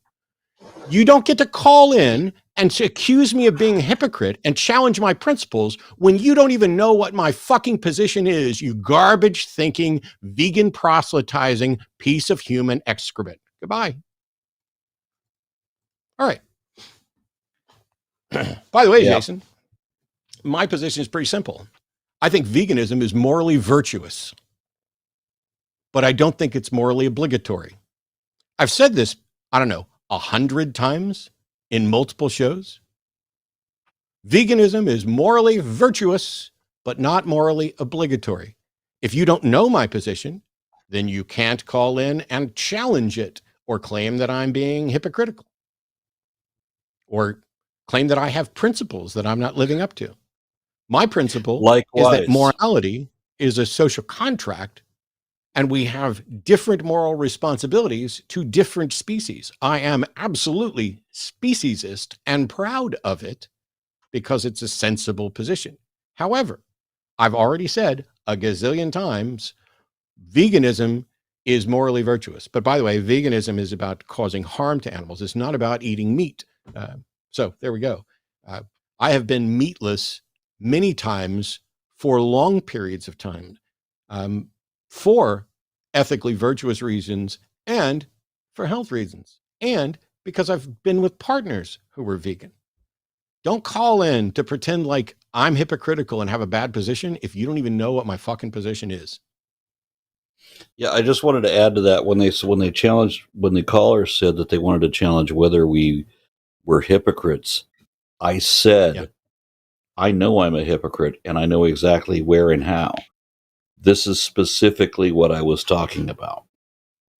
I would agree that veganism is morally virtuous, but I also understand while it's difficult for me, I don't know if it's impossible for me, but I know that it would be difficult for me. I know that it's not possible for everybody. So therein lies the dilemma of our situation. We are, whether there's a God or not. If there was a God, then God created us such that the only way that we can exist is by ingesting and digesting other living beings in order to survive. And some of us, not all of us, can go entirely plant-based. Not all of us can. And in fact, in nature, you will sometimes find cattle and horses and deer eating meat, eating other living animals. So they can't even consistently do it all the time. Well, It's just an unfortunate situation of our circumstance. I'm sorry, what did you say, sir? I said there's plenty of animals that are obligate carnivores. Cats are obligate carnivores. My bearded dragons eat dubia roaches in addition to greens. Same thing with Rankin's dragons and the snakes, of course. My snakes eat rats, mice, ASF, chickens, quails. My Argentine tegu eats meat all the time. Yeah, I have, now, like you, I haven't been able to get to any of my snakes to eat a salad once. Yeah. And it's, anyway, there's no point in going into it. We have, I think we've had some problems with the call-in studio stuff. Because we're actually down to one atheist caller right now. So another Claire, she, her from California is about calling in about pantheism. So welcome, Claire. You're on with Aron and Matt. Hi, Matt and Aaron. It's so good to talk to you. I became an atheist because I started watching Matt on the Atheist Experience a couple of years ago after being spending time with the Pope at his summer home in the Vatican for 49 years. So my question is this: you were at the Vatican for 49 years? Yes, yeah. So my family, we grew up in the church. Both my grandmothers, my one grandmother, she was the cook for all the priests and nuns and stuff, and yeah, so my whole family did, and so my entire family passed away from cancer and COVID 3 years ago, and so I discovered atheism. Oh, go ahead. Your entire family passed away from COVID 3 years ago. How many people? Not just COVID, cancer. Wow. Your entire family passed away from cancer 3 years ago? How many people is that? And COVID. So my mom passed away from cancer 3 years ago. My brother passed away from COVID 2 years ago, and then my dad passed away from cancer a year ago. Wow, that yeah, I can't even imagine that. So sorry for your loss. Yeah, thank you. Yeah, and so it was the first time that I ever got to think by myself. I wasn't. So I decided that I would start looking at other religions because my parents and the Pope and all the priests and stuff like that were down my back. I was pretty much isolated. And so now I'm questioning my atheism after learning about pantheism and panentheism. And then I've been learning about monads. So do you think, both of you guys, do you think that this is something that I should spend time researching and contemplating, or do you think it's just a big waste of time? Well, I don't think it's a waste of time to study something to find out whether or not it's a waste of time. So it's like, so pantheism, and pantheism is basically saying uh, God is the universe, and panentheism is saying that, well, there, I'm losing my distinction right now between God is the universe and God in the universe, or the universe is one. divine, is Yeah. the same. But in any Right. case, let's imagine for a second. Let's do some exploring here. So you and I agree, Claire, that the universe exists, right? Correct. Cool. Why call the universe God, or say that God is identical to the universe? What does adding the God label add? Well, so here's what it adds, and this might be a trigger warning for someone, but so I attempted to punch my own ticket a week ago, or 2 weeks ago, and during that, I was put on a 72-hour hold, and I was really like rethinking, and I started thinking about how, I don't know, there was these synchronicities that started happening, and these things that happened to me that Claire, started questioning. Yeah, sorry. I'm sorry this happened, and I get that you want to tell your story, but your story Okay. is irrelevant to Got it. what does adding the God label to the universe add? So I think it adds for me that there's something else bigger, that maybe the universe is conscious. Okay. What evidence do you have that the universe is I don't conscious? have any evidence. Then why would you ever? So basically, what you're saying is you and I agree that the universe exists, and we also agree that my glasses exist. If I were to say that my glasses are conscious, but I don't have any evidence for it, wouldn't that sound kind of wild and unbelievable? Oh, definitely. Yeah, but then I Then started why is putting it things like- different? Then why is it different when we say that the universe exists and is conscious?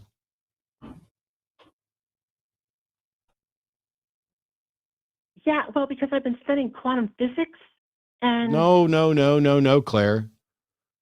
no, What if it's ridiculous to say that a pair of glasses is conscious, why is it not ridiculous to say that the universe is conscious without evidence?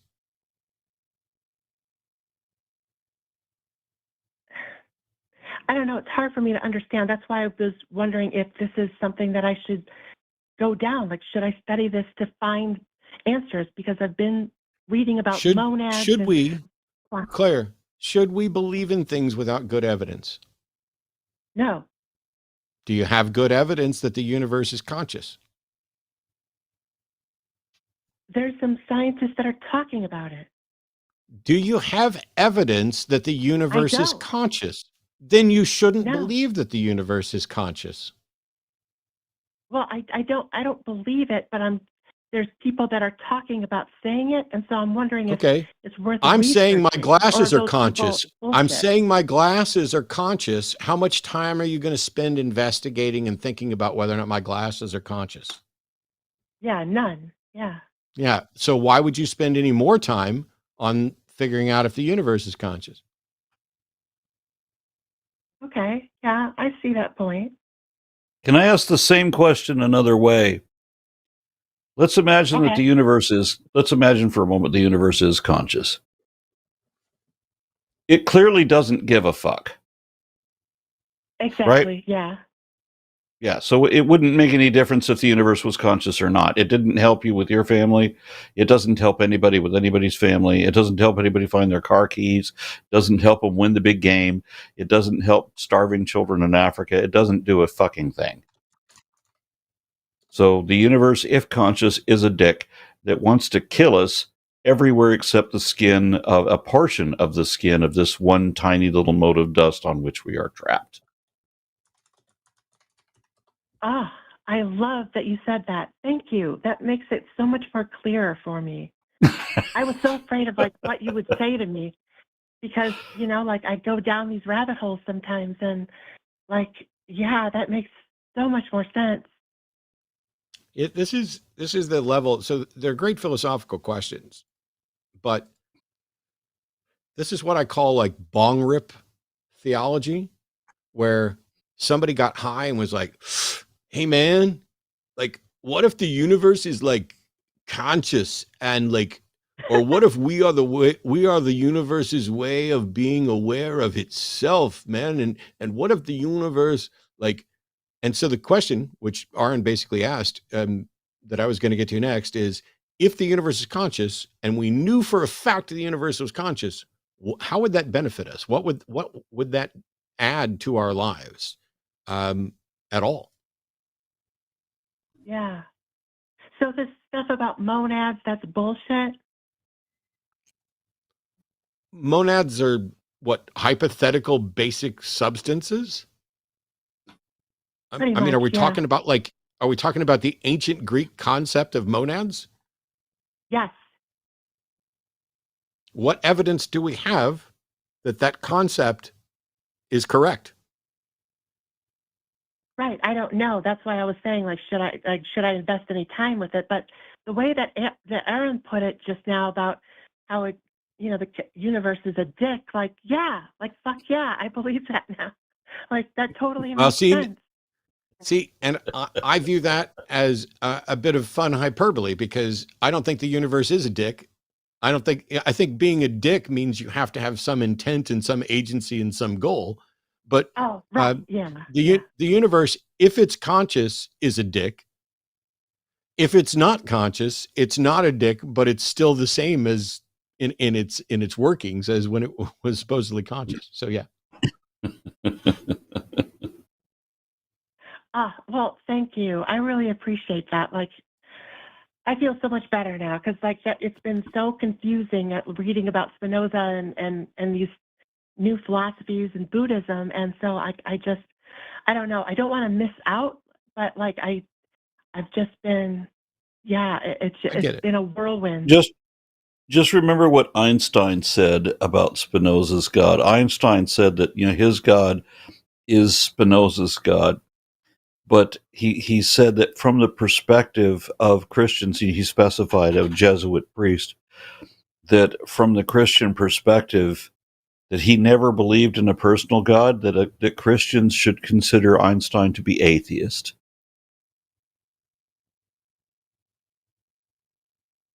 Right. Okay. But well, yeah. So thanks Claire, for picking that up, guys. I'm gonna be a big hypocrite for a second, because I am the world's biggest. Like, I hate spoilers and will ban people over spoilers. And also, the quickest way to irritate me is to give me unsolicited medical advice.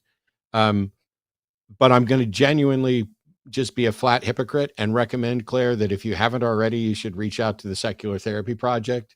If you're struggling with so many things and you have a lot of loss, you are struggling in a way where you know what I'm talking about. I don't want to mention it for fear that it triggers somebody or causes a problem for monetization. I genuinely hope you get some help and find some peace. But the curious things that you're flailing around with, the different philosophical investigations of, let me look into pantheism and panentheism, and are monads real? And, you know, like you can get into all kinds of things. Is phrenology real? Is, you know, palm reading real? Can somebody actually speak to ghosts? Do the ghosts speak back? Do the spirits return? All of these are questions that get bandied about, and a bunch of people have a bunch of different views on them. But you should believe things based on the actual evidence, and when there's sufficient evidence to warrant belief. And what we should believe about the universe right now is that we don't fully understand it, that it doesn't seem to care about us, that it has curiosities that we have yet to discover, and no reliable way to determine that the universe itself is conscious. And so when people start using metaphorical language of like, hey, maybe we're part of the universe and we're conscious, So maybe that means the universe is conscious. All of those are fallacious. All of those are, it's like my fingernail is hard. That must mean every part of me is just as hard as my fingernail. That's the absurdity of, this sort of line of thinking. You can entertain a number of thoughts and just say, I want to understand this better, but that doesn't mean I want to believe this. You shouldn't have I want to believe as your goal. What you should have is I want to understand as your goal. And then if you do understand it and there's sufficient evidence, then of course you should accept it. And if you understand it and there's not sufficient evidence, then you shouldn't. But definitely please reach out to the Psychotherapy Project and make sure you take care of yourself. Okay. Thank you so much, Matt and Aaron. Appreciate you guys. Thanks, Claire. All right. So it's like 3:30 and we've got more callers queuing up right now. What I find interesting is we put a poll in chat that says, do you believe in God and will you explain why? And 4% of the 800 votes said yes, and they will explain. Now, that's like over 30 people in chat who say they do believe in God and they will explain. So I've got lines open. If you're one of those 30 plus people, it's time for you to call in and explain why. If you're explaining why in chat, you've misunderstood some fundamental things about this program and every program on the line. It's called The Line because we primarily focus on call-in shows here on The Line. And this isn't the only one. As a matter of fact, this one, when it's over, is only one of the two shows that we're doing today. Later on at 7 p.m. Central, so in about 3.5 hours, John Gleason and Seth Andrews will be on to take more calls then. So if you're, now we should be catching the between church crowd. John and Seth are going to get the people who skipped Sunday evening services in order to call in. And that's going to be, awesome. Monday Skeptalk starts at 6 o'clock with Aron Ra, my co-host right now, and John Gleason. Tuesday's Chewed Gum is Alyssa Ljub and Erika Given. That's also at 6 p.m. Wednesday at 6 p.m. I will be hosting with Jim Barrows. And Thursday's Transatlantic Call-In show will be Josie Caballero and Luxander. That is the trans show where you can call in if you've been accused of being transphobic or you're proudly transphobic, or maybe you're one of those people who shared all of the misinformation about the Algerian boxing woman who, it's rare that I see the true misogyny that lies underneath transphobic or turf nonsense, because it's not enough for them to object to trans women in sports and to intentionally misgender and call out trans women. Now they're doing it to cis women. If this cis woman doesn't look feminine enough, if they're strong, if they're fast. By the way, this is happening in the Olympics. And one of the memes that I shared was, oh no, how dare they allow someone who's stronger and faster to compete in the stronger and faster competition in the Olympics. Can we just clarify something? Because this is important.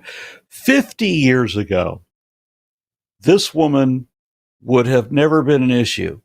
She was born a woman. She was recognized as a woman. She raised a woman. You don't have the ability to look at her chromosomes 50 years ago. There wouldn't have been a thing. This is not a person who's trying to pass themselves off.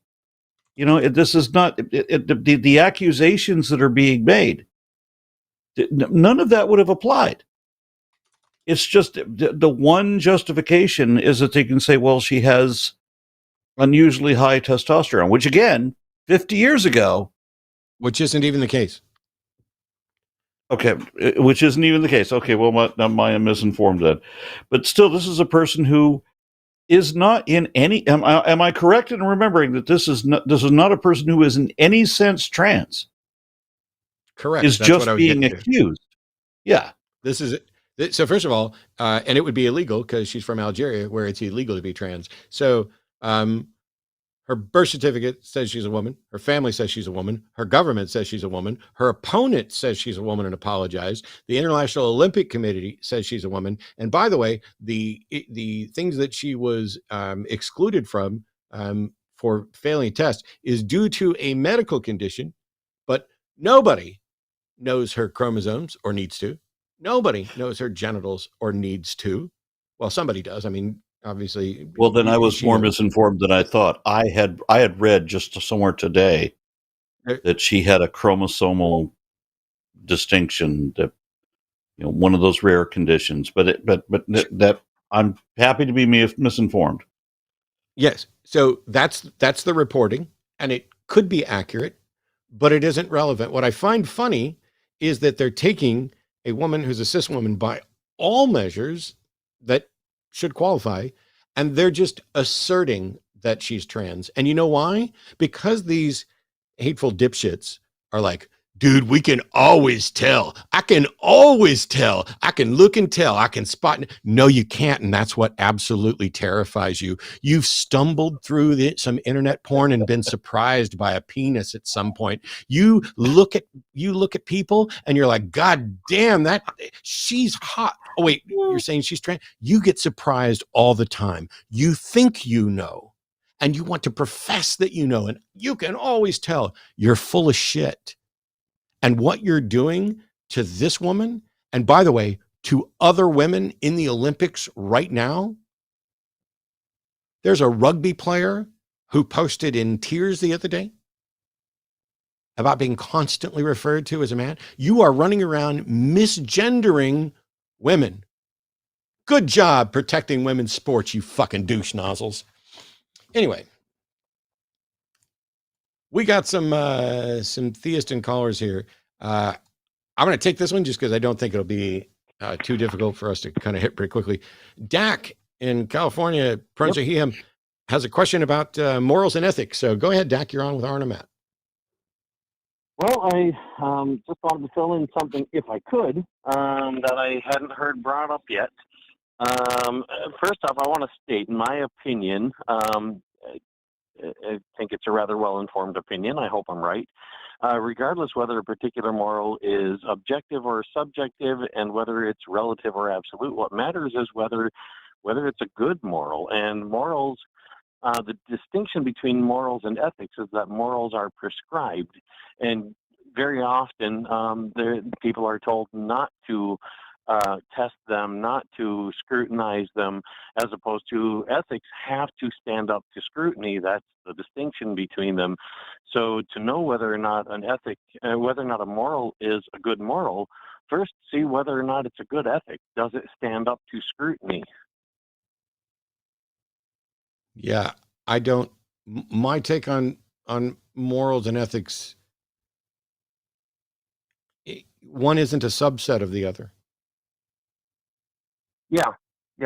Well, like I said, if they're not subsets, if they're not Jesus fucking Christ, if they're not subsets, then your statement that to find out if it's a good moral, you should look to see if it's good ethics, that can't be true if they're not subsets of each other.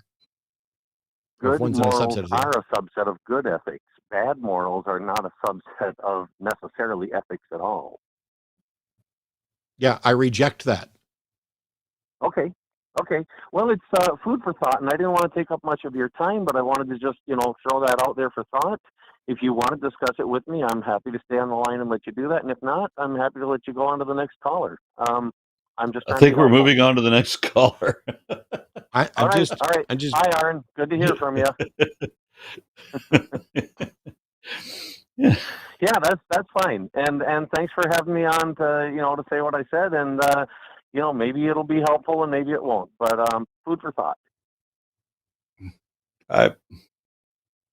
Oh, okay. Never mind then. All right.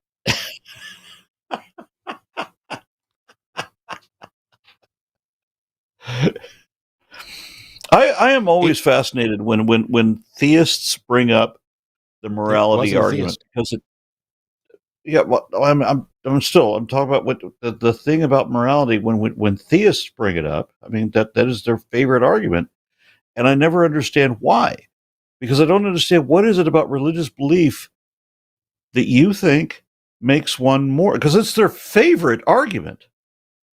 That if you don't believe, then you're not moral. If you do believe, then you maybe you're moral, right? But there's never reason given for that. At least not a consistent one. Yeah, I'm not following. I'm still focused on the morals versus ethics thing. In some contexts, Gotcha. I don't see that the moral label and the ethic label, I think, can be used interchangeably. If we're going to draw a distinction between them, then I think probably the bigger distinction for morals and ethics is that occasionally they overlap. And that what we probably are talking about in distinction between morals and ethics is that ethics have to do much more. They're all situational, but it is about interpersonal stuff. So it's like, I am the type of person that would value someone telling me, hey, you've got a booger hanging out of your nose. I'm on camera right now. If I got a booger hanging out of my nose, I would prefer that Aron just tell me, hey, dude, you got a booger hanging out of your nose. And I would say that it would be, if Aron knew this, then whether or not he tells me isn't moral. It's not immoral for Aron not to tell me I got a booger hanging, but it might be unethical if your ethics are about how you're going to, if you're respecting me and the show and my desires and things like that. So notions of, honesty, for example, is generally viewed as ethical behavior, but honesty may not always be the most moral decision. So it may be moral to lie under certain circumstances, even though it might always be unethical to lie. And I just want to make reference to the fact that it's the second time that you've referenced nasal gazing. Yes. I got boogers on the brain, which is wild because I one of the things I do before I go in for the show is completely clean out my nose so that I don't have a booger hanging. Although I'm sure in the 20 years that I've been doing live TV, somewhere there's a video of me with a booger hanging, and it's fine.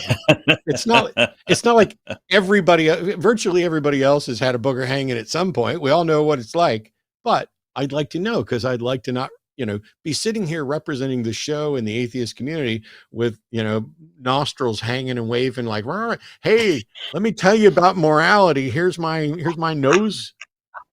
Yeah. All right. Yeah. Let's we got a couple theist callers here with things to potentially address. Kevin in Oregon, pronouns are him. I'm gonna read this, Kevin, just because I kind of want to make sure I get it all here. You say it's complicated, but you're leaning heavily toward theism. Why should I be an atheist? It's not. I'm going to let you get in here in a second, Kevin. It's not a should be question, unless the should is based on I want to believe as many true things and as few false things as possible. And so then it comes down to, has any theistic claim met its burden of proof? If it has, you should accept it. And if it hasn't, you should not. That's the sum total. But go ahead, Kevin. Welcome. You're on with Aron and Matt. I wouldn't say so.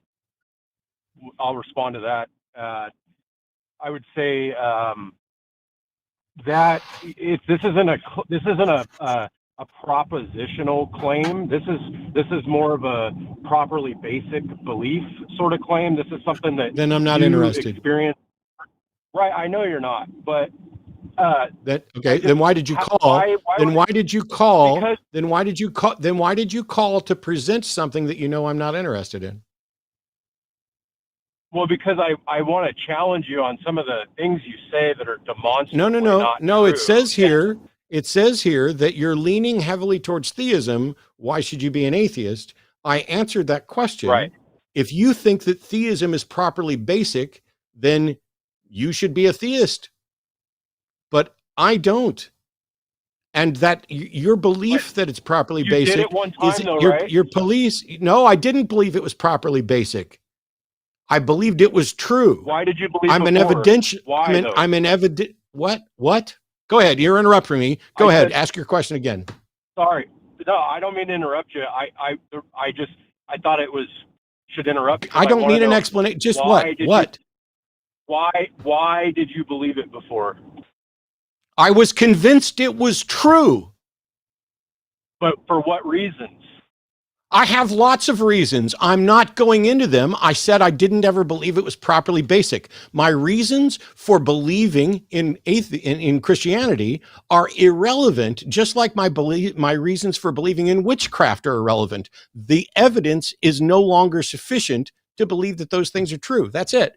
I want people to call in and defend their beliefs with evidence and argument. If you're just going to say that theism is properly basic, not only does that make your proposed subject a lie, because you don't think that there's something there to be convinced of, you think it's just properly basic, but also you're now calling in about something that is useless to the show and to me, and you knew it. But so you don't have any reasons why anyone should be an atheist, correct? I think you should be, yes, and I said it before you even said a fucking word. I said, if theism has not met its burden of proof, then you should be an atheist. Yeah, and the way that I would put that is if you care what the truth is, then you're not going to say that things are true until you can show the truth of it. And you don't want to be fooled into believing anything that is not evidently true.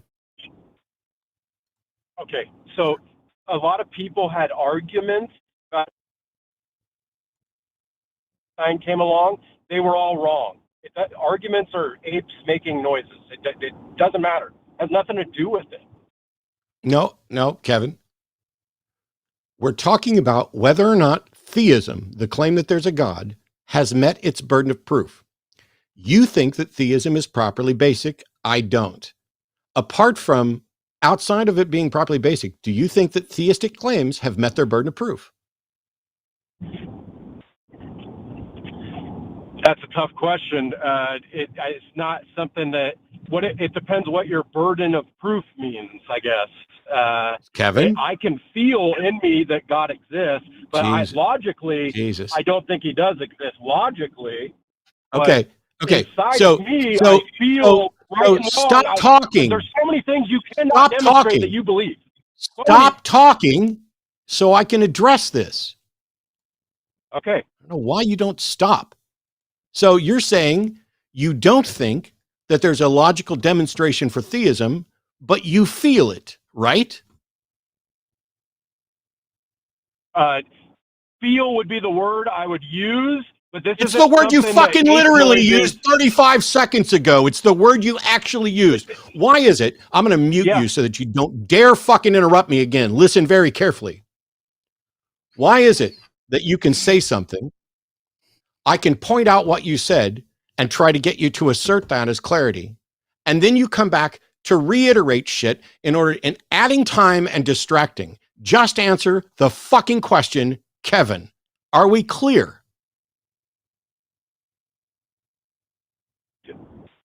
You asked if I feel if. Are we clear? Yes. Are we clear on answering the fucking question? Yes. Cool. Why is it so fucking difficult for me to say, answer the question, are we clear? And then immediately you don't answer the fucking question. What's wrong with you, Kevin? Oh, that's because you already know the answer to that. It's because there's a delay on the call. You say it all the time. There is a delay, you little lying fuckface. But that's not why you decide to reiterate. So here, listen. Has theism met a logical burden of proof, or are you just a believer because you feel it as you just claimed?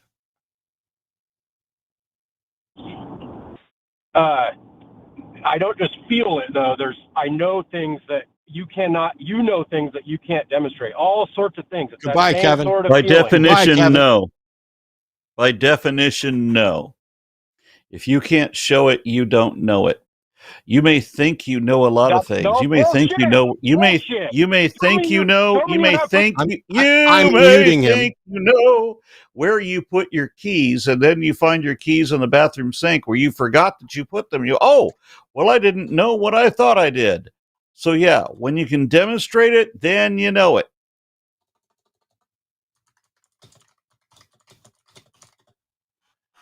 Are we ready to try again, Kevin? I'm going to unmute you now. I know there's a delay I'm and sorry, a beat. but hey, man, you believe all sorts of things that you can't demonstrate, and you believe you have free will. You believe you're alive. No, I don't believe I have free will. So I'm going to mute you. I'm going to mute you, Kevin, and you're going to get an education of epic proportions, you dishonest individual. And anybody in chat whining about the name calling, fuck yourself too, because Kevin had to be calmed down by the call screener, has called a number of times before with dishonest shit. And now he's accusing me of believing things that I can't demonstrate. Well, first of all, my beliefs are irrelevant to the question. The question is, has theism met its burden of proof? And then you want to deflect from the burden of proof thing to say you feel it. And then when I ask you for clarification of what you literally just said, then you decide to tap dance around. Well, I'm not playing the tap dance game, Kevin. I'm only interested in you demonstrating the truth of your beliefs. If you're calling in to say, yeah, Matt, but you believe things that you can't demonstrate, that's completely irrelevant. Even if every belief I have is irrational, unfounded, and unjustified, that doesn't do one thing to address whether or not your theism is warranted or not. Stop making it about me. You will lose every time and with much quickness. It's not about me.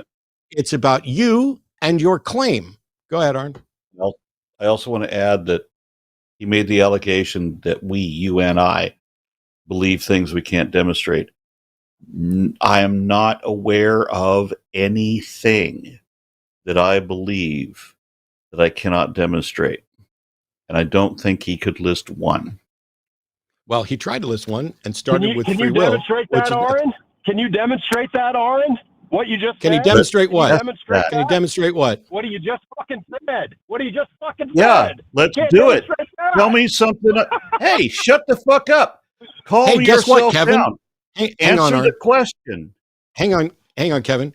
I'm banning you from the show. I'm taking your number right now, Kevin. No, you little pussy. You're a pussy, bro. Oh my God. Am I a pussy? What's wrong with a pussy? A pussy can take a pounding. A pussy's a wonderful thing. Why do you not like pussy? Why do you not like pussy, Kevin? Kevin, why don't you like pussy? Why don't you like pussy? Why are you the worst representative for a god? Why does your god like you? No, hang on. I got you muted. Why don't you like pussy, Kevin? Why is your? Oh, he hung up. Yeah, I just wanted to say before you hang up on this guy, I wanted to challenge him. I can demonstrate that he wants to. Can you demonstrate that? Yes, I absolutely fucking can. Tell me something that you think I believe that I cannot demonstrate. Watch me fucking demonstrate it. Yep. The problem here is, and by the way, I got the number. I think I got the number. The call screener said that Kevin called in hot and had to be calmed down, and a lot of work had to be done just to get him to state what the question was. He also called in before. Yeah. Well, Kevin, find me on Facebook, right? Find me on Twitter. Hit me up with something I believe that I cannot demonstrate. Watch me demonstrate it. All right. Keith's calling from South Africa. Pronouns are old school, still a male. I don't recognize those as pronouns at all, Keith, but Keith says the God of the Bible is shown to be true. Can you show that your pronouns are pronouns? Yeah, they ask me also pronouns. So I'm just like, yeah, I'm just old school. It's male. Always be male, still going to be male. But male isn't a pronoun. No, I know. I don't care about pronouns. I'm born male, I stay male. But what we're asking is if somebody, you do understand that we're just asking people what their preferred pronouns are. And so if you don't have preferred pronouns, you can just say any or no preference. But when you say something like old school, still a male, it shows me that you don't even understand the basics of common decency with regard to asking for pronouns. And so it No, it reads was as a if joke. it reads I it thought you reads talking as about if God, it Shannon, not reads about it pronouns. reads as if you wanted to make a statement by saying that you're old school, still a male, instead of just answering the question. So I'll stop now, and you can prove that the God of the Bible has been shown to be true. Go ahead. Okay, simple. God of the Bible has been shown to be true because all creation shows it to be true. Except that there's no such thing as creation, and all reality shows that creationism and God is not true. Okay, you just made a claim. Prove it. Okay? Show me one Wait, thing that's hang not on. created, please. Hang on. All You right. made a claim first. Shouldn't you have to defend your claim first? You Yeah. just made a claim that everything is shown not to be created. So show me one thing Keith, that is not created, please. Keith, can you answer my question? You made a claim first. Why shouldn't you have to defend your claim before Aron Yeah, defends my his? claim is all creation shows God to be true. You can't Yeah. show me one Okay, thing how? that's not created. So the burden's on How? you. Keith, How? How? Okay. Keith, Yeah. Let's see. shut I up. got a Ferrari in my backyard. Oh my God.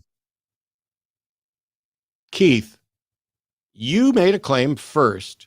Shouldn't you have to defend your claim before Aron defends his? That's my question. Answer it. My claim is all creation shows God to be Answer true. my That's my fucking claim. question, Keith. I just said. No, shut up, Keith, and listen. I'm going to mute you again. I swear.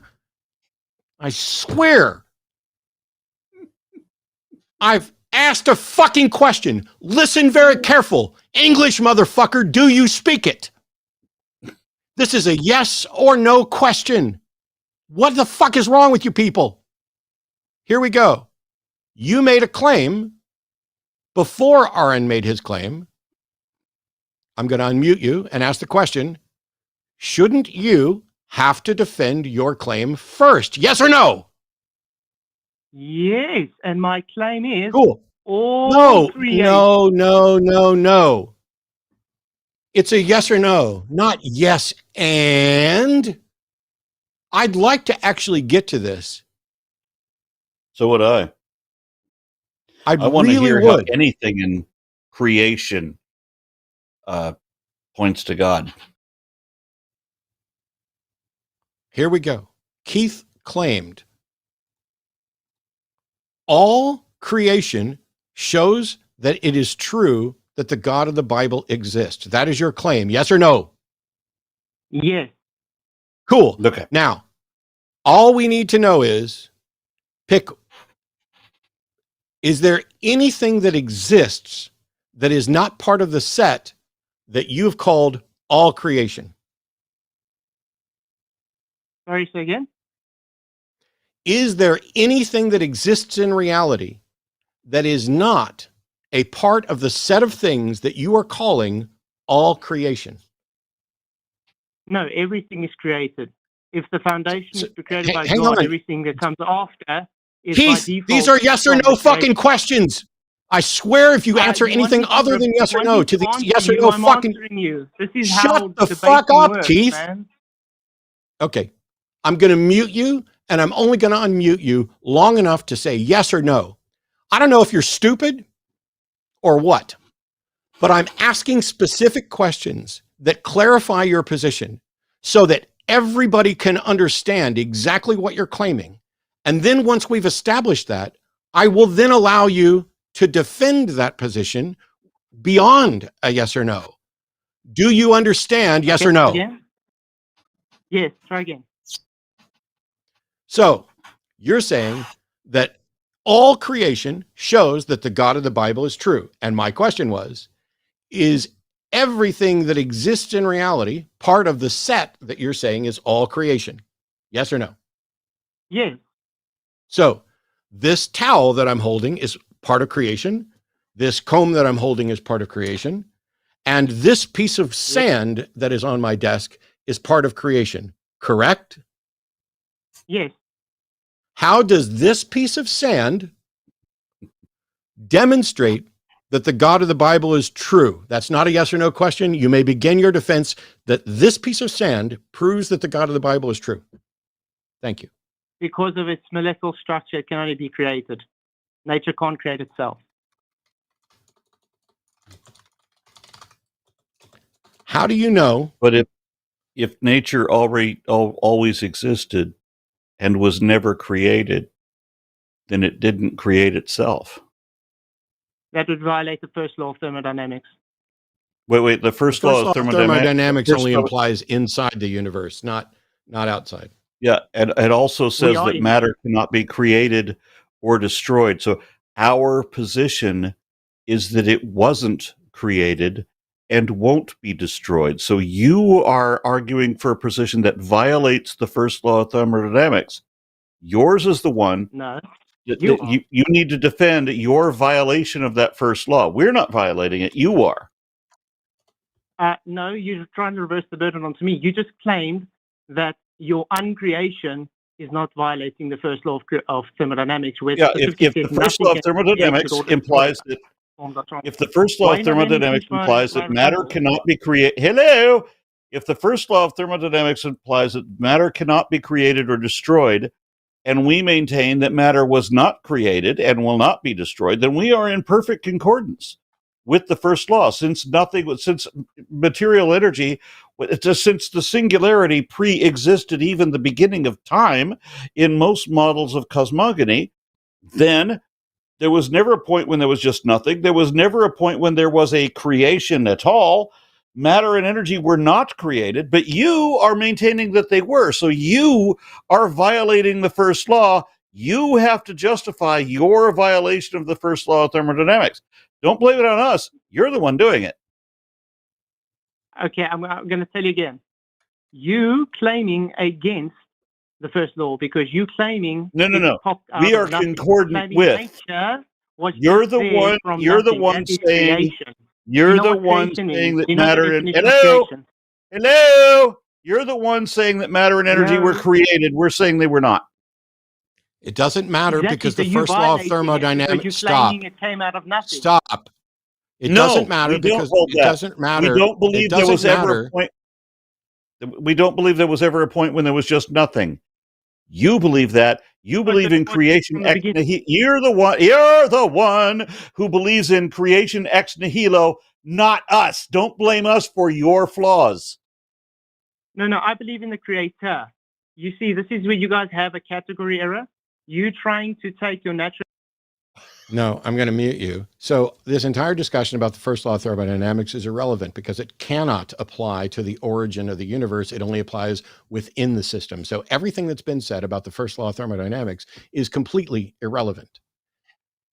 So, Keith, you asserted... We're all in the universe. That's not irrelevant. You just hand wave is missing. Keith. We're in the universe, but the origin of the universe, shut up. The origin of the universe is not in the universe, correct? Yes, it is. Prove to me that there's another universe. So you're saying the origin of the universe is a part of the universe? You first have to prove that there is such thing as another universe. No, I'm not saying there's another universe. I didn't claim there's another universe. So there's only one universe? I don't know. That's how it got its name, universe, but there may in fact be others we don't know, but that's completely irrelevant. I'm going to mute you because you're going to interrupt. I knew you were going to fucking interrupt. I'm going to mute you and you're going to listen and then I'm going to drop you like a hot fucking rock. You're now claiming that the cause of the universe is internal to the universe. While before you were trying to point out that the cause of the universe is the creator, which is external to the universe. What I'm saying is that the first law of thermodynamics applies within the system, does not apply outside of the system. So it is not a violation of the first law of thermodynamics to create a universe. Because the law of thermodynamics applies to the universe that exists. It doesn't necessarily apply to any other universe. It doesn't necessarily apply to a meta universe. And all it says is that matter and energy within the universe cannot be created or destroyed. It can only change forms. But that's within the universe, just like thermodynamics applies within a closed system.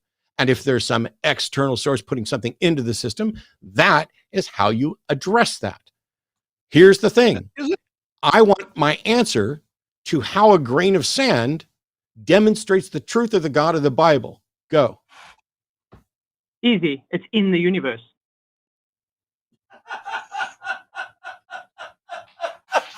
Show me a grain of sand outside Cool. the universe. Thanks, You just Keith. claimed it's outside. Thanks, Keith.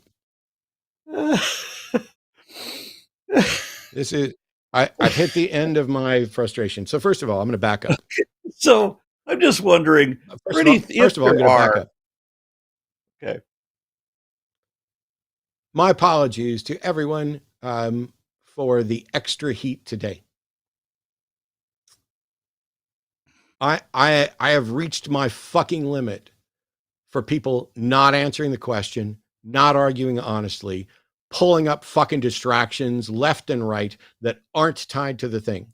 If you're going to claim that a grain of sand demonstrates that the God of the Bible is real because its molecular structure can't be produced by nature, you're wrong. Everything we have about how grains of sand form are by natural processes within the universe. You haven't, I don't know how you could even make the assertion that the molecular structure of a grain of sand isn't possible for nature to produce. Instead, what he's actually saying is that everything in nature goes back to some original origin. It wasn't a grain of sand that attests to it. It's that something exists. And so all he's doing is that the whole of creation attests to there being a creator. And that is just an unfounded assertion. There is no, the first law of thermodynamics is completely irrelevant. It's completely irrelevant. You might as well be talking about heat transfer and fluid flow in an open system. It does not work. That is not the way any of this works. I am so fucking sick of these weak ass, all of creation proves the creator. Cool. Thanks, bro. Thanks for wasting all that time. Thanks for refusing to answer the question. Thanks for trying to spin it. Hey, did Aron make a claim? You bet. And you know what?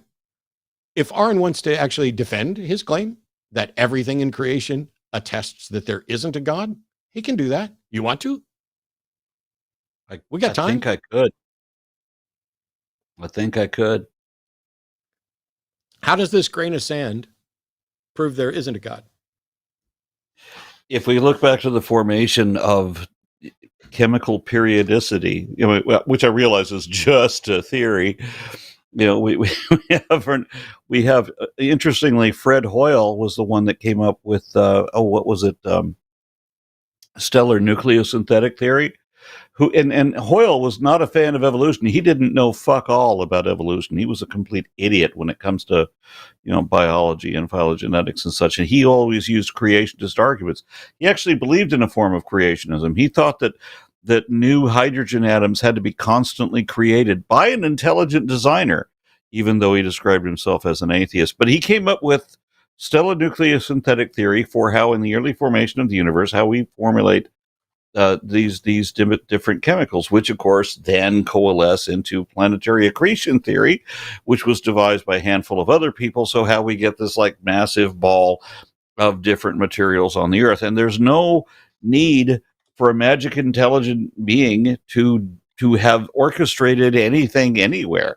And the God that he's talking about, and the God that most of these people are talking about, is the God of somebody's scripture. Usually, in this part of the world, that always traces back to a Bible. And we know that the scriptures of the Bible got every fucking thing wrong, scientifically and historically, ethically and morally. We know that there was no Adam and Eve. We know that the Tower of Babel didn't happen. The global flood didn't happen. Adam and Eve are in fact genetically impossible. So we have scientific theories and understanding for how these different materials come about. We have a scientific understanding that it does not need a God anywhere. But the only argument that we hear from theists is you can't explain X, therefore magic. And if that's the best argument you've got, and that usually is the only argument they've got, well then you don't have an argument. None of that shows how a grain of sand proves that God doesn't exist. The fact that it leads prove that God doesn't exist. That's what you claimed. Okay. You claimed that everything in creation demonstrates that God doesn't exist. So I asked, Well, how does this there's grain no of sand? creation. There's no creation. The point is, Okay. if a God claim is unfalsifiable and you claim that you falsified it, that's a mistake. Yep. I grant that. I don't think you can get there from a grain. I think everything you said about the grain of sand and getting to, Adam and Eve being genetically impossible is the same. This goes back to the video that I was posting the other day about hyperbole. Everything the Bible says is wrong. That's not true. This grain of sand proves there isn't a God. That's not true either. But if instead of exaggerating, we can point out the Bible gets all kinds of things wrong, right down to Adam and Eve, and the absurdity of Adam and Eve being genetically impossible as the progenitors of the entire human species, in conflict with what we actually know about science and everything else, demonstrates the biggest lie, the foundational lie, that original sin didn't happen. That the story that claims that, whether Genesis isn't literal, that's what they can do. And if they want to say that, if you want to say, hey, Genesis isn't literal, cool, then what good is it? And how can we all be guilty of a non-literal original sin? Well, then let me amend my statement. How can we be held responsible for? Why should we be held responsible for original sin? Why should I be responsible for what my great grandfather did? That's silly. Well, let me amend my statement a little bit, because we were both of us were earlier accused of believing, and I want to bring this up because I'm accused of this all the fucking time. That I supposedly believe that everything came from nothing. I've never believed that.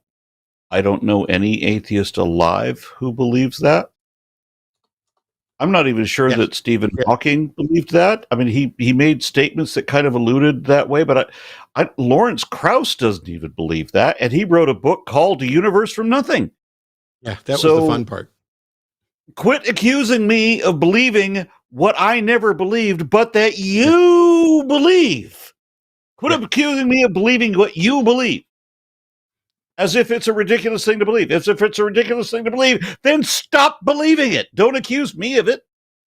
The other thing is, and so you did something that I won't do, but I think you were right in this case, and it was a reasonable inference. I don't know if that person believes in creation ex nihilo or not. So I tend to ask them first, rather than assuming. But if you assume and you got it right, then you just fucking keep on going and you save time. On the other hand, if you got it wrong, then it's really easy to go, oh, I'm sorry, I thought you were a Christian. And then you get to have a side conversation about whether or not Christianity necessarily requires creation ex nihilo or anything like that. It's just. I remember at Reason Rally, some Christian came up to me and said, I didn't come from a glob of goo. I'm like, wow, interesting. All the rest of us here came from sperm. What did you come from?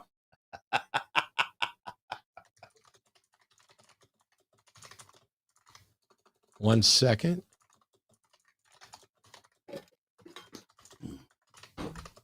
I have we got two more theistic callers I want to get to today, and then there's one caller that we're. My apologies, Nadine. I know you just called in, but we're probably not going to get to Nadine in time today. So I just want to hang on though, Nadine. If we get these other calls done, we'd be happy to try to. I just don't know that we're going to necessarily get time. Matt in Georgia, pronouns are him, is calling. Matt's a theist and wants to know about science answering questions or how questions, and religion answering why questions. Weird. I just talked about this on the last episode of the Hang Up. How you doing, Matt? I'm doing very well. I wanted to first kind of thank you both. I really appreciate how you guys are, champions of what you do. It's not really a champion of atheism per se, because, what is that? But I appreciate what you guys talk about and how you guys approach things. It's very refreshing coming from someone who's been raised Catholic his whole life. All right. Well, I greatly appreciate that, especially on a day when I clearly lost my shit in an epic fashion on the show. So, but my question is, I seem to have come to this philosophical conclusion. I guess this is a good question to start off on. What do you think of the utility of philosophy in our society? I would dearly love to take what little time I have, or find the time, if possible, to take courses like in logic, for example. I love being on a learning curve. I don't think I would learn a lot from logic, but I think it would be a rewarding class to take nonetheless. Absolutely. I just have come to this conclusion in my head to some extent that, and I want to amend my original question, because I think science, in my mind, answers the how questions in life, and philosophy answers the why questions in life, like why purpose, I guess, is the best way of saying it. What do you guys think about that worldview? Okay. I reject it out of hand.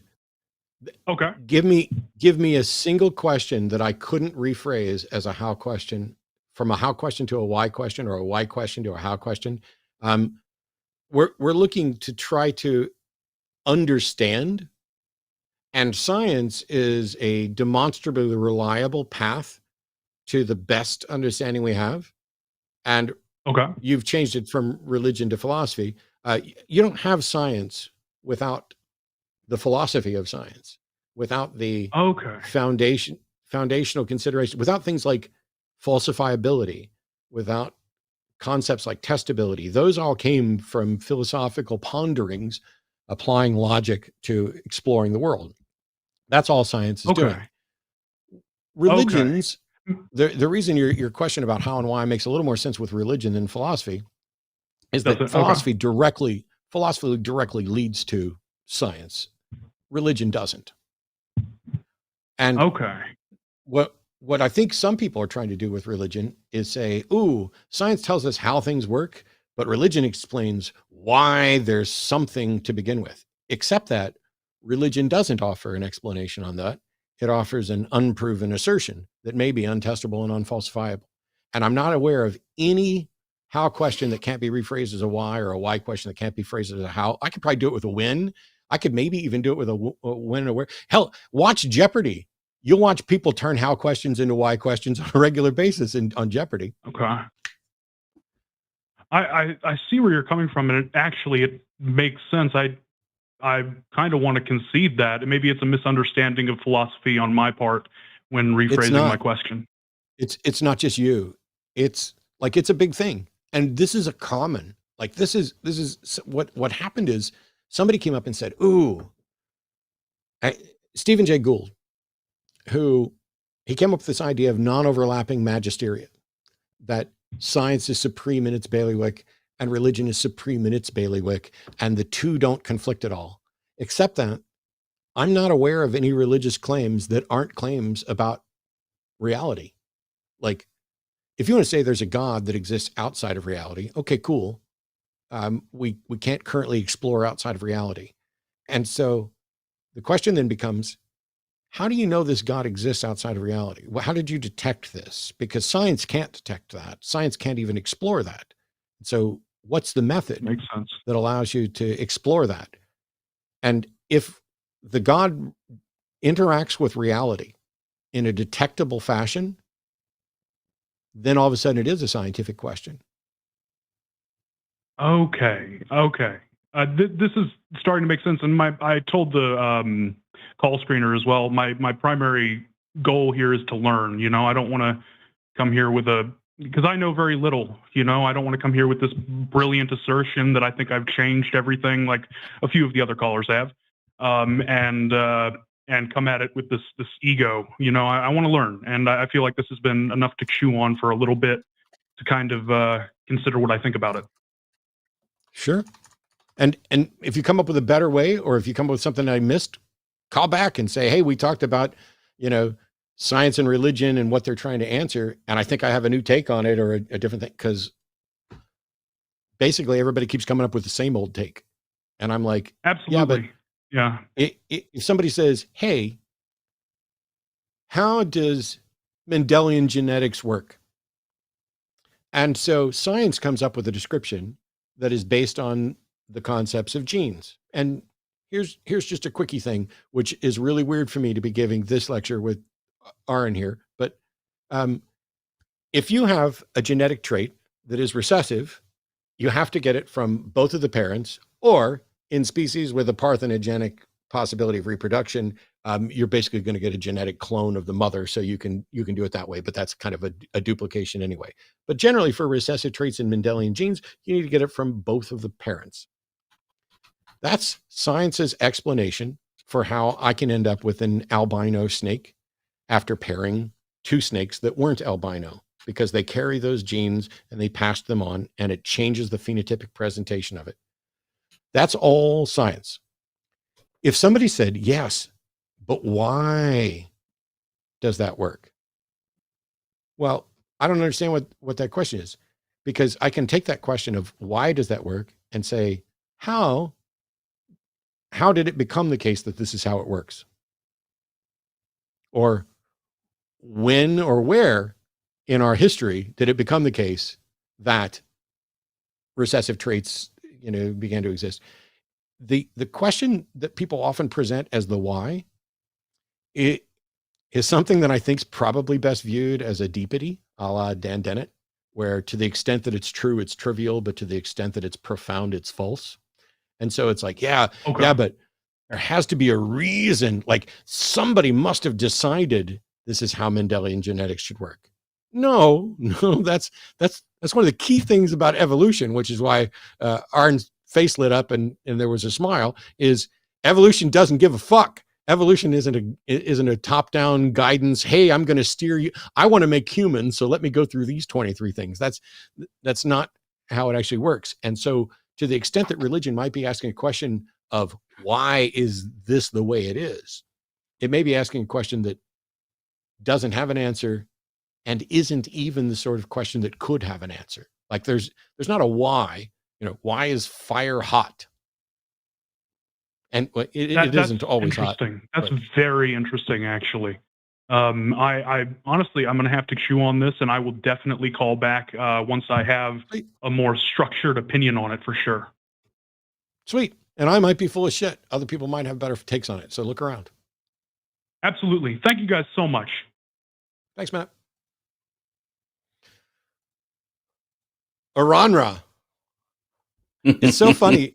Almost one person called you Aaron today, and a lot of people just get it right as Aron. It's I think it's, from my perspective, it's less likely that people are going to get it wrong now. I mean, it only took 18 years, 17 years of doing shows like this before people started getting it.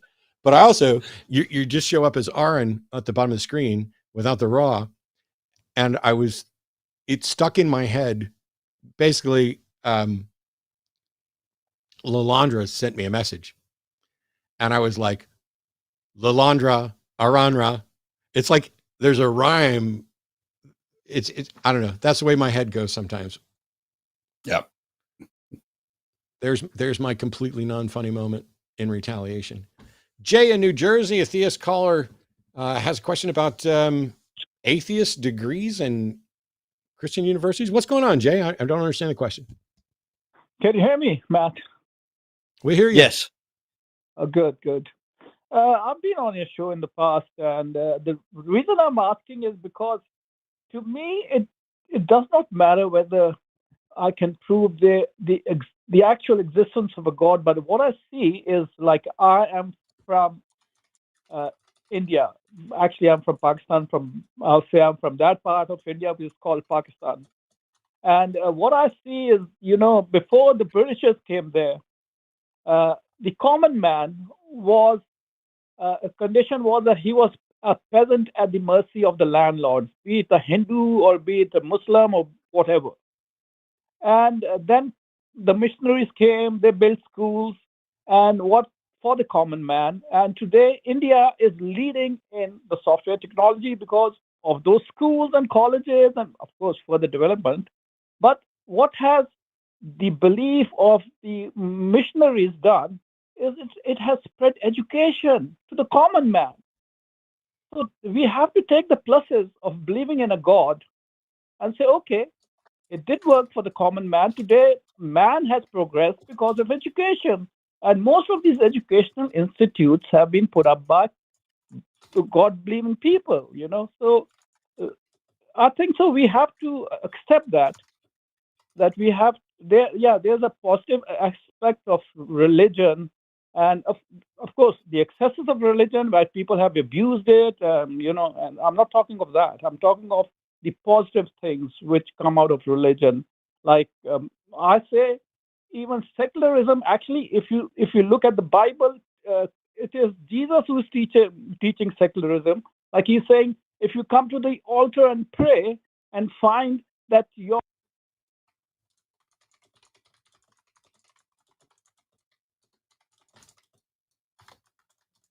Hello?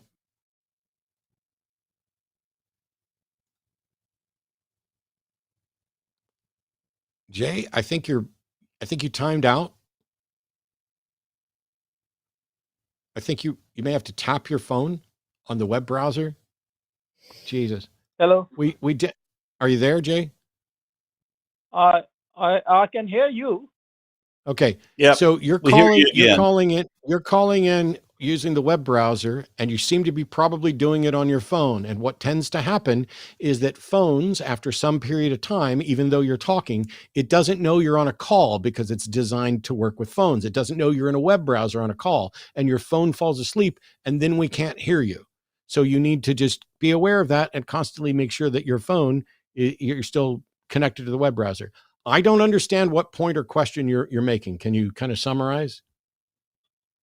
What I'm trying to say is, there are 4 billion people who believe in a God, right? Now, what happens is, take my wife, and Please. when Sorry. take, can you hear me? Yeah. No, Yes. no, Continue. Sorry, take we're my- stupid. don't take it in the wrong sense. Come on, guys. See, when one of the kids doesn't call, she starts panicking. Oh, and then she gets the consolation. Oh, and she's praying about it. She gets some consolation. Now, when people they can't make it, they fall on something, a higher power that gives them some consolation instead of them turning mad, or losing their mind. So the positive things of believing in a higher power are there. I'm not here to prove that, oh, look at this or look at that. But what I see in my daily life, I see that a higher power does help people to progress and to have a satisfaction. Jay. Yeah. So it said here that you were saying something about atheists willing to get degrees from Christian colleges, and now what you're saying is that you're convinced that a higher power does help people. Are you convinced that a higher power is actually? Are you convinced that a higher power is actually helping people, or are you convinced that believing in a higher power is helping people? Believing in a higher power. That's what I'm saying. Okay.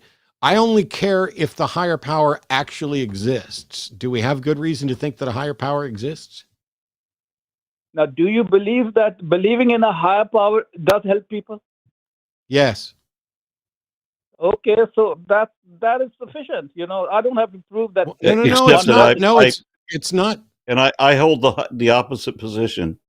Really? So you don't think that there's a benefit to people for believing in gods? When you take it on the whole, when you take it on the whole, it's benefit. I have to weigh things, the positives and negatives, and weighing things that way. Nobody made a case. He asked if it benefited people. It absolutely does. If I believed in God, there are ways in which it can, but it's outweighed by the negatives. So I say that belief in a God is a net negative. Okay. Well, nobody asked about the net, but also I don't agree with that. The thing is, if you believe in a God, you have a built-in community. You pack up and you move to a new town. There's a church there for you to go to and people to do that. You are generally regarded better in most societies by default, whether you are or not. You have connections and business connections.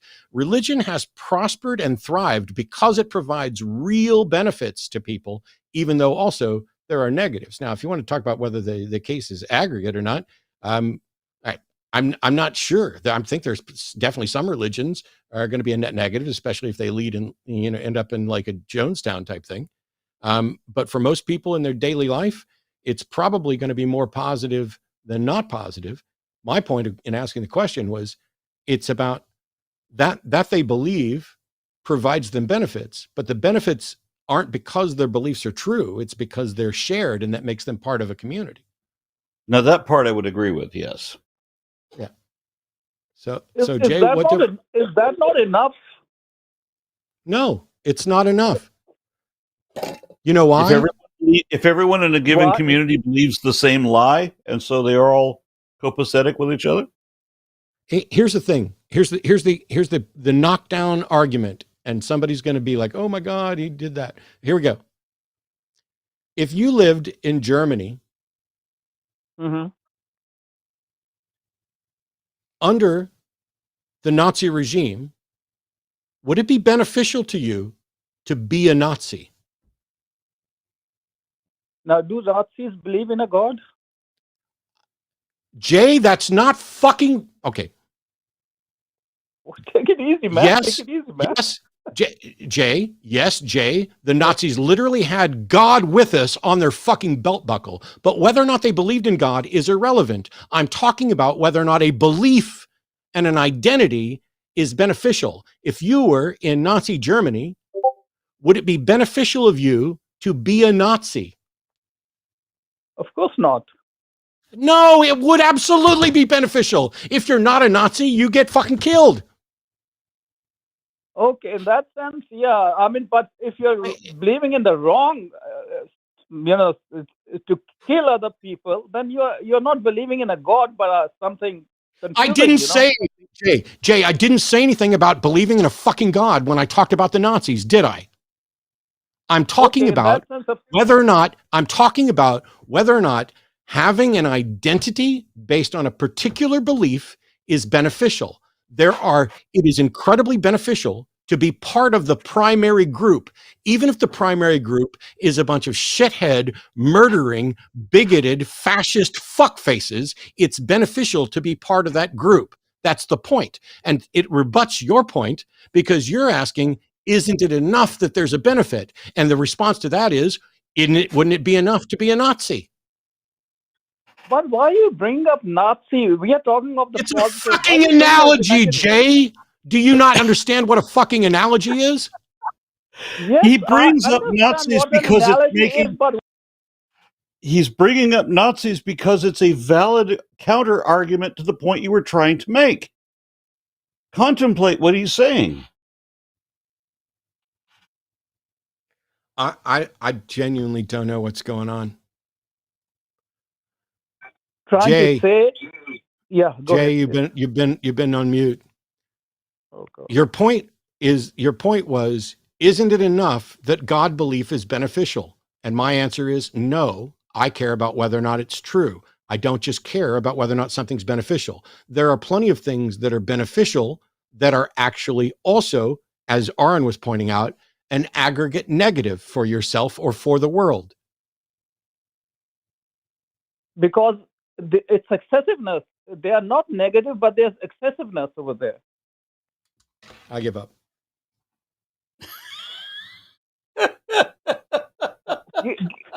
Now you were giving the example of Nazi because of the excessiveness, right? No, but is that the teaching of a certain scripture or what? I'm no longer paying any attention to you. Now I'm going after somebody in chat. Go ahead. Thank you for the time. Anyhow. Okay. Thank you. All right. So I wonder, sincerely, if there are theists that watch this show, and I'm hoping that there are. Do you ever listen to the callers and think, wow, that guy made a really stupid argument, or wow, I can't believe he did that. I mean, I would have done so much better. If that is the case, call in. And if you think that they're doing better than you, does that cause you to reevaluate your position at all? I'm dumbfounded. Either they're making a better argument than you can and still failing this miserably, which should cause you to question your entire position, or you could make a better argument than they did, in which case you should be calling us. I mean, genuinely, all I want ever, is to have good calls about God stuff. The last Well, you caller, talk an by the awful way. lot about God for somebody who doesn't believe in God. Yeah, that's because I'm surrounded by a bunch of people who do.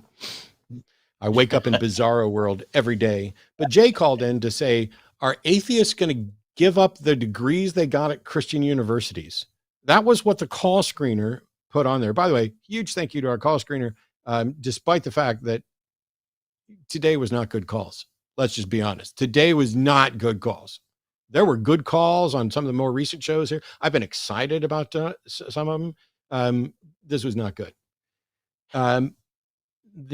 The issue here, and I'm going to take. First of all, I'm grateful, Nadine. We're going to get to you right away. I'm glad you hung on, and you are the last caller, and I'm going to get to you right after this. If you call in and the call screener says, "Hey, what do you want to talk about?" and you said, "I'm just wondering if atheists are going to give up the degrees that they got at Christian universities," and despite asking about it and trying to prompt you that direction, instead you go to, "Isn't it enough that belief provides a positive benefit?" And then I provide an analogous belief to show that it provides a positive benefit, to ask you, isn't that enough? Like, if it's actually beneficial to be a Nazi sympathizer in Nazi Germany, that's actually beneficial, then why isn't that enough? Why shouldn't we just be in? Because it is a lie. It is an abomination. It is a corruption. And it is absolutely essential that you stand up against it, even to your own peril.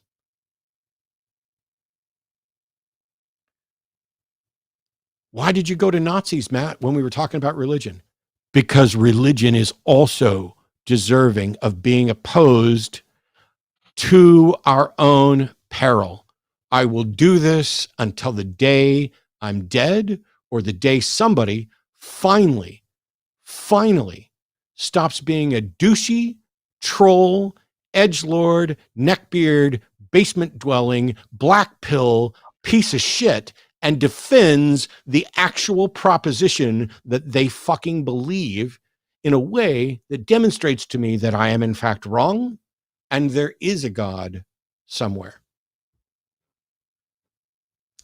All right, final call of the day. Here's a whole new leaf. Nadine, a wonderful atheist person from Georgia, pronouns are she, her. How are you, Nadine? Thank you for your incredible patience. You're on with Aron and Matt. Hola, Matt. Hola, Aron. How you doing, my brothers? We're killing it. Hola. I've been watching you for a little while. You know, I got hip to you by also a great friend of mine. We're both musicians in the Latin jazz music industry. And, you know, and I grew up in New York from a Puerto Rican family, okay?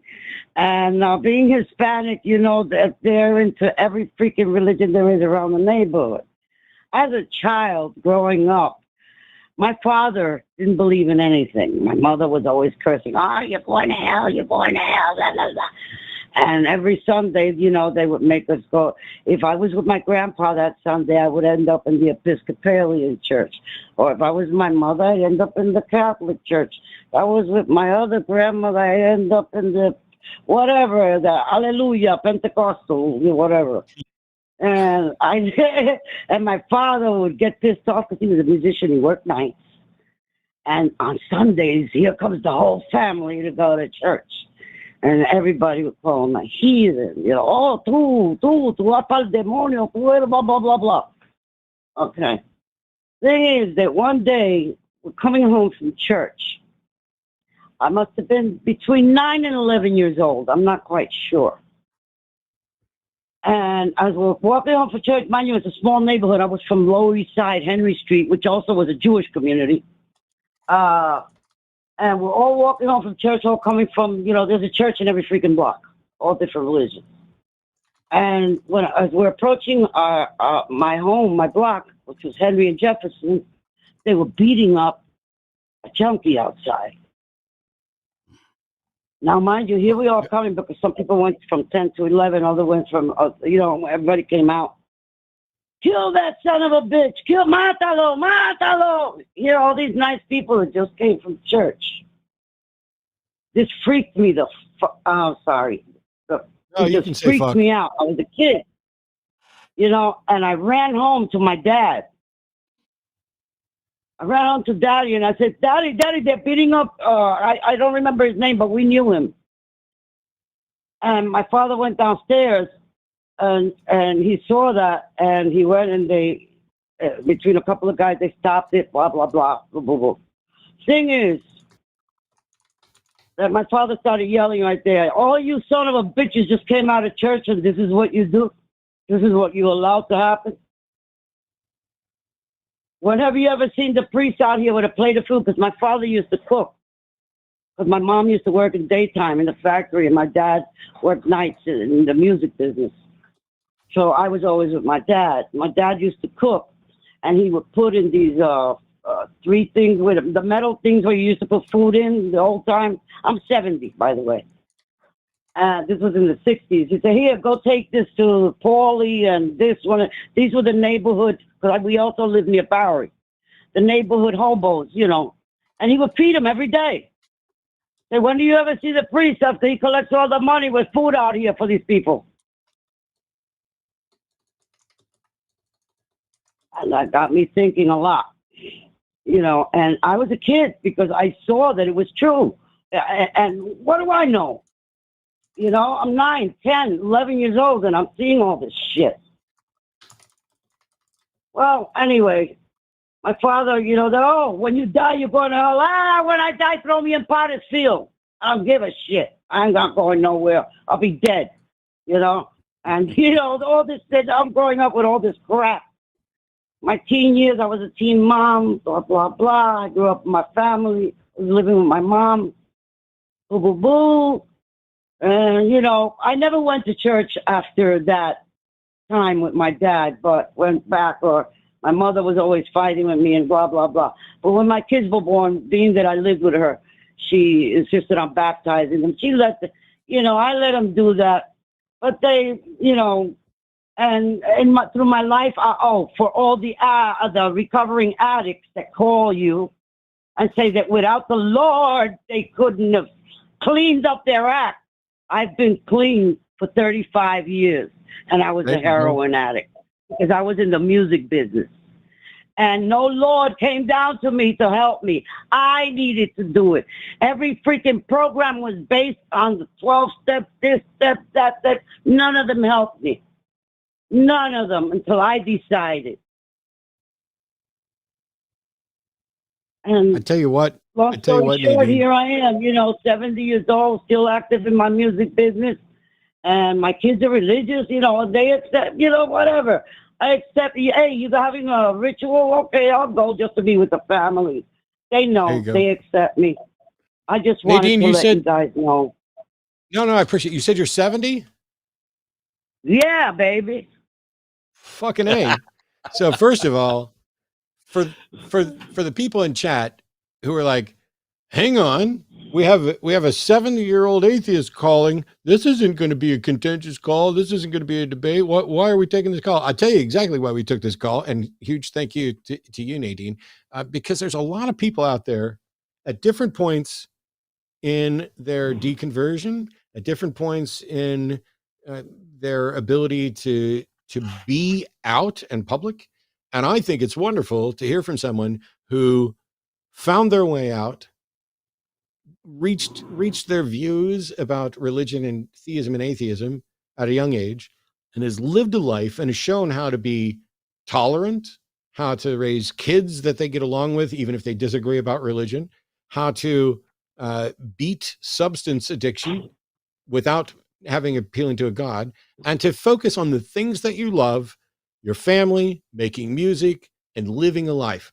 I think that if all the rest of us have half as good a story as Nadine does when we're 70, not only will we all be winners in this, but that the broader atheist community will greatly benefit from a massive group of people who are showing that you can live a life well and enjoy it, because it's the only life you're sure you're going to get.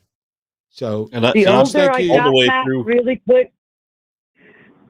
all the way through her I'm story, sorry. The I was older thinking I about a got, the less I song. believed.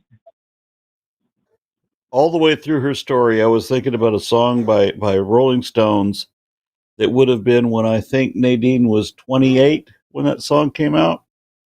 Hey, man, we're going to come around at 12 with some Puerto Rican girls and just dying to meet you. Of course. And by the way, really quick, when he said, take my wife, or you said, please, I nearly peed my pants. Well, Any youngman. Oh my on gosh, man.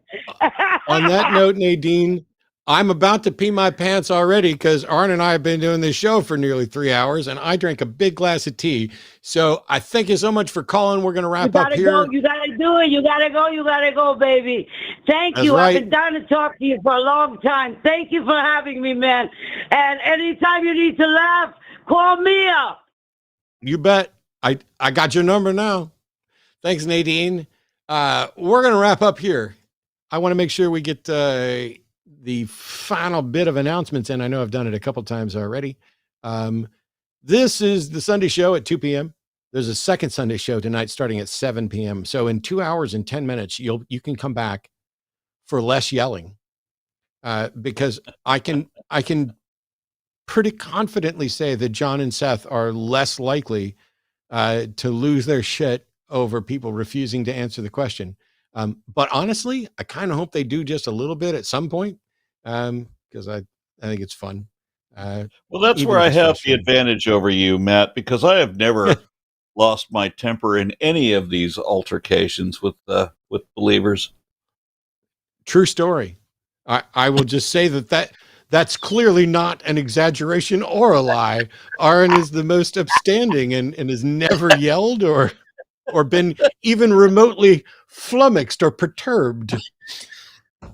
And you can prove that more because Aron will be back tomorrow night on Skeptalk at 6 p.m. with John Gleason.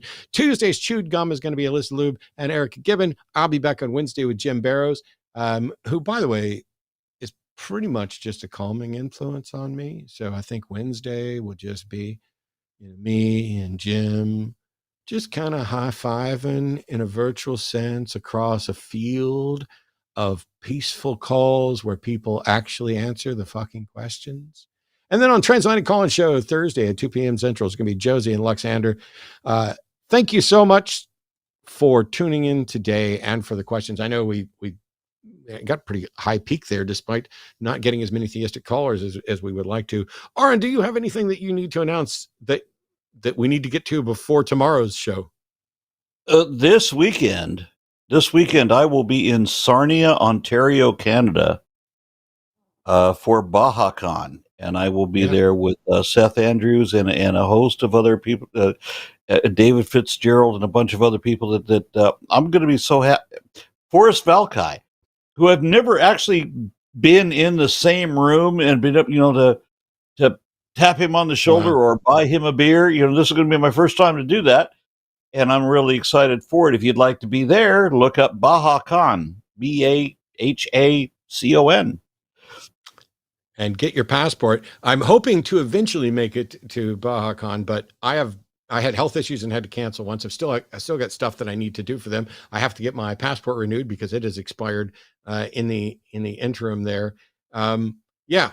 So first of all, thank you to Aron. Hurrah. And if you're able to go to BajaCon, by all means, a huge, great lineup there. And you'll get to see Forrest interacting with Aron. Maybe that's like matter and antimatter, just and we'll see what happens.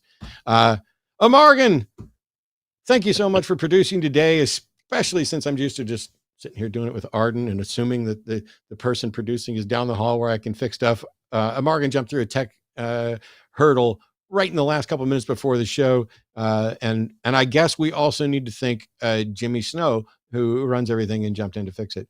But you can roll the credits now. And for all of you who are watching now, there's other shows on the line. Please enjoy them. There's a list of patron producers. You can go to linemerch.com to buy some stuff. You can subscribe. You can join. You can go to patreon.com/calltheline and support us there as well, which really helps because a lot of our videos end up getting demonetized. Thank you to everybody who participated in polls and called in. But stop calling in with the esoteric stuff and please try to answer the fucking question. See you later.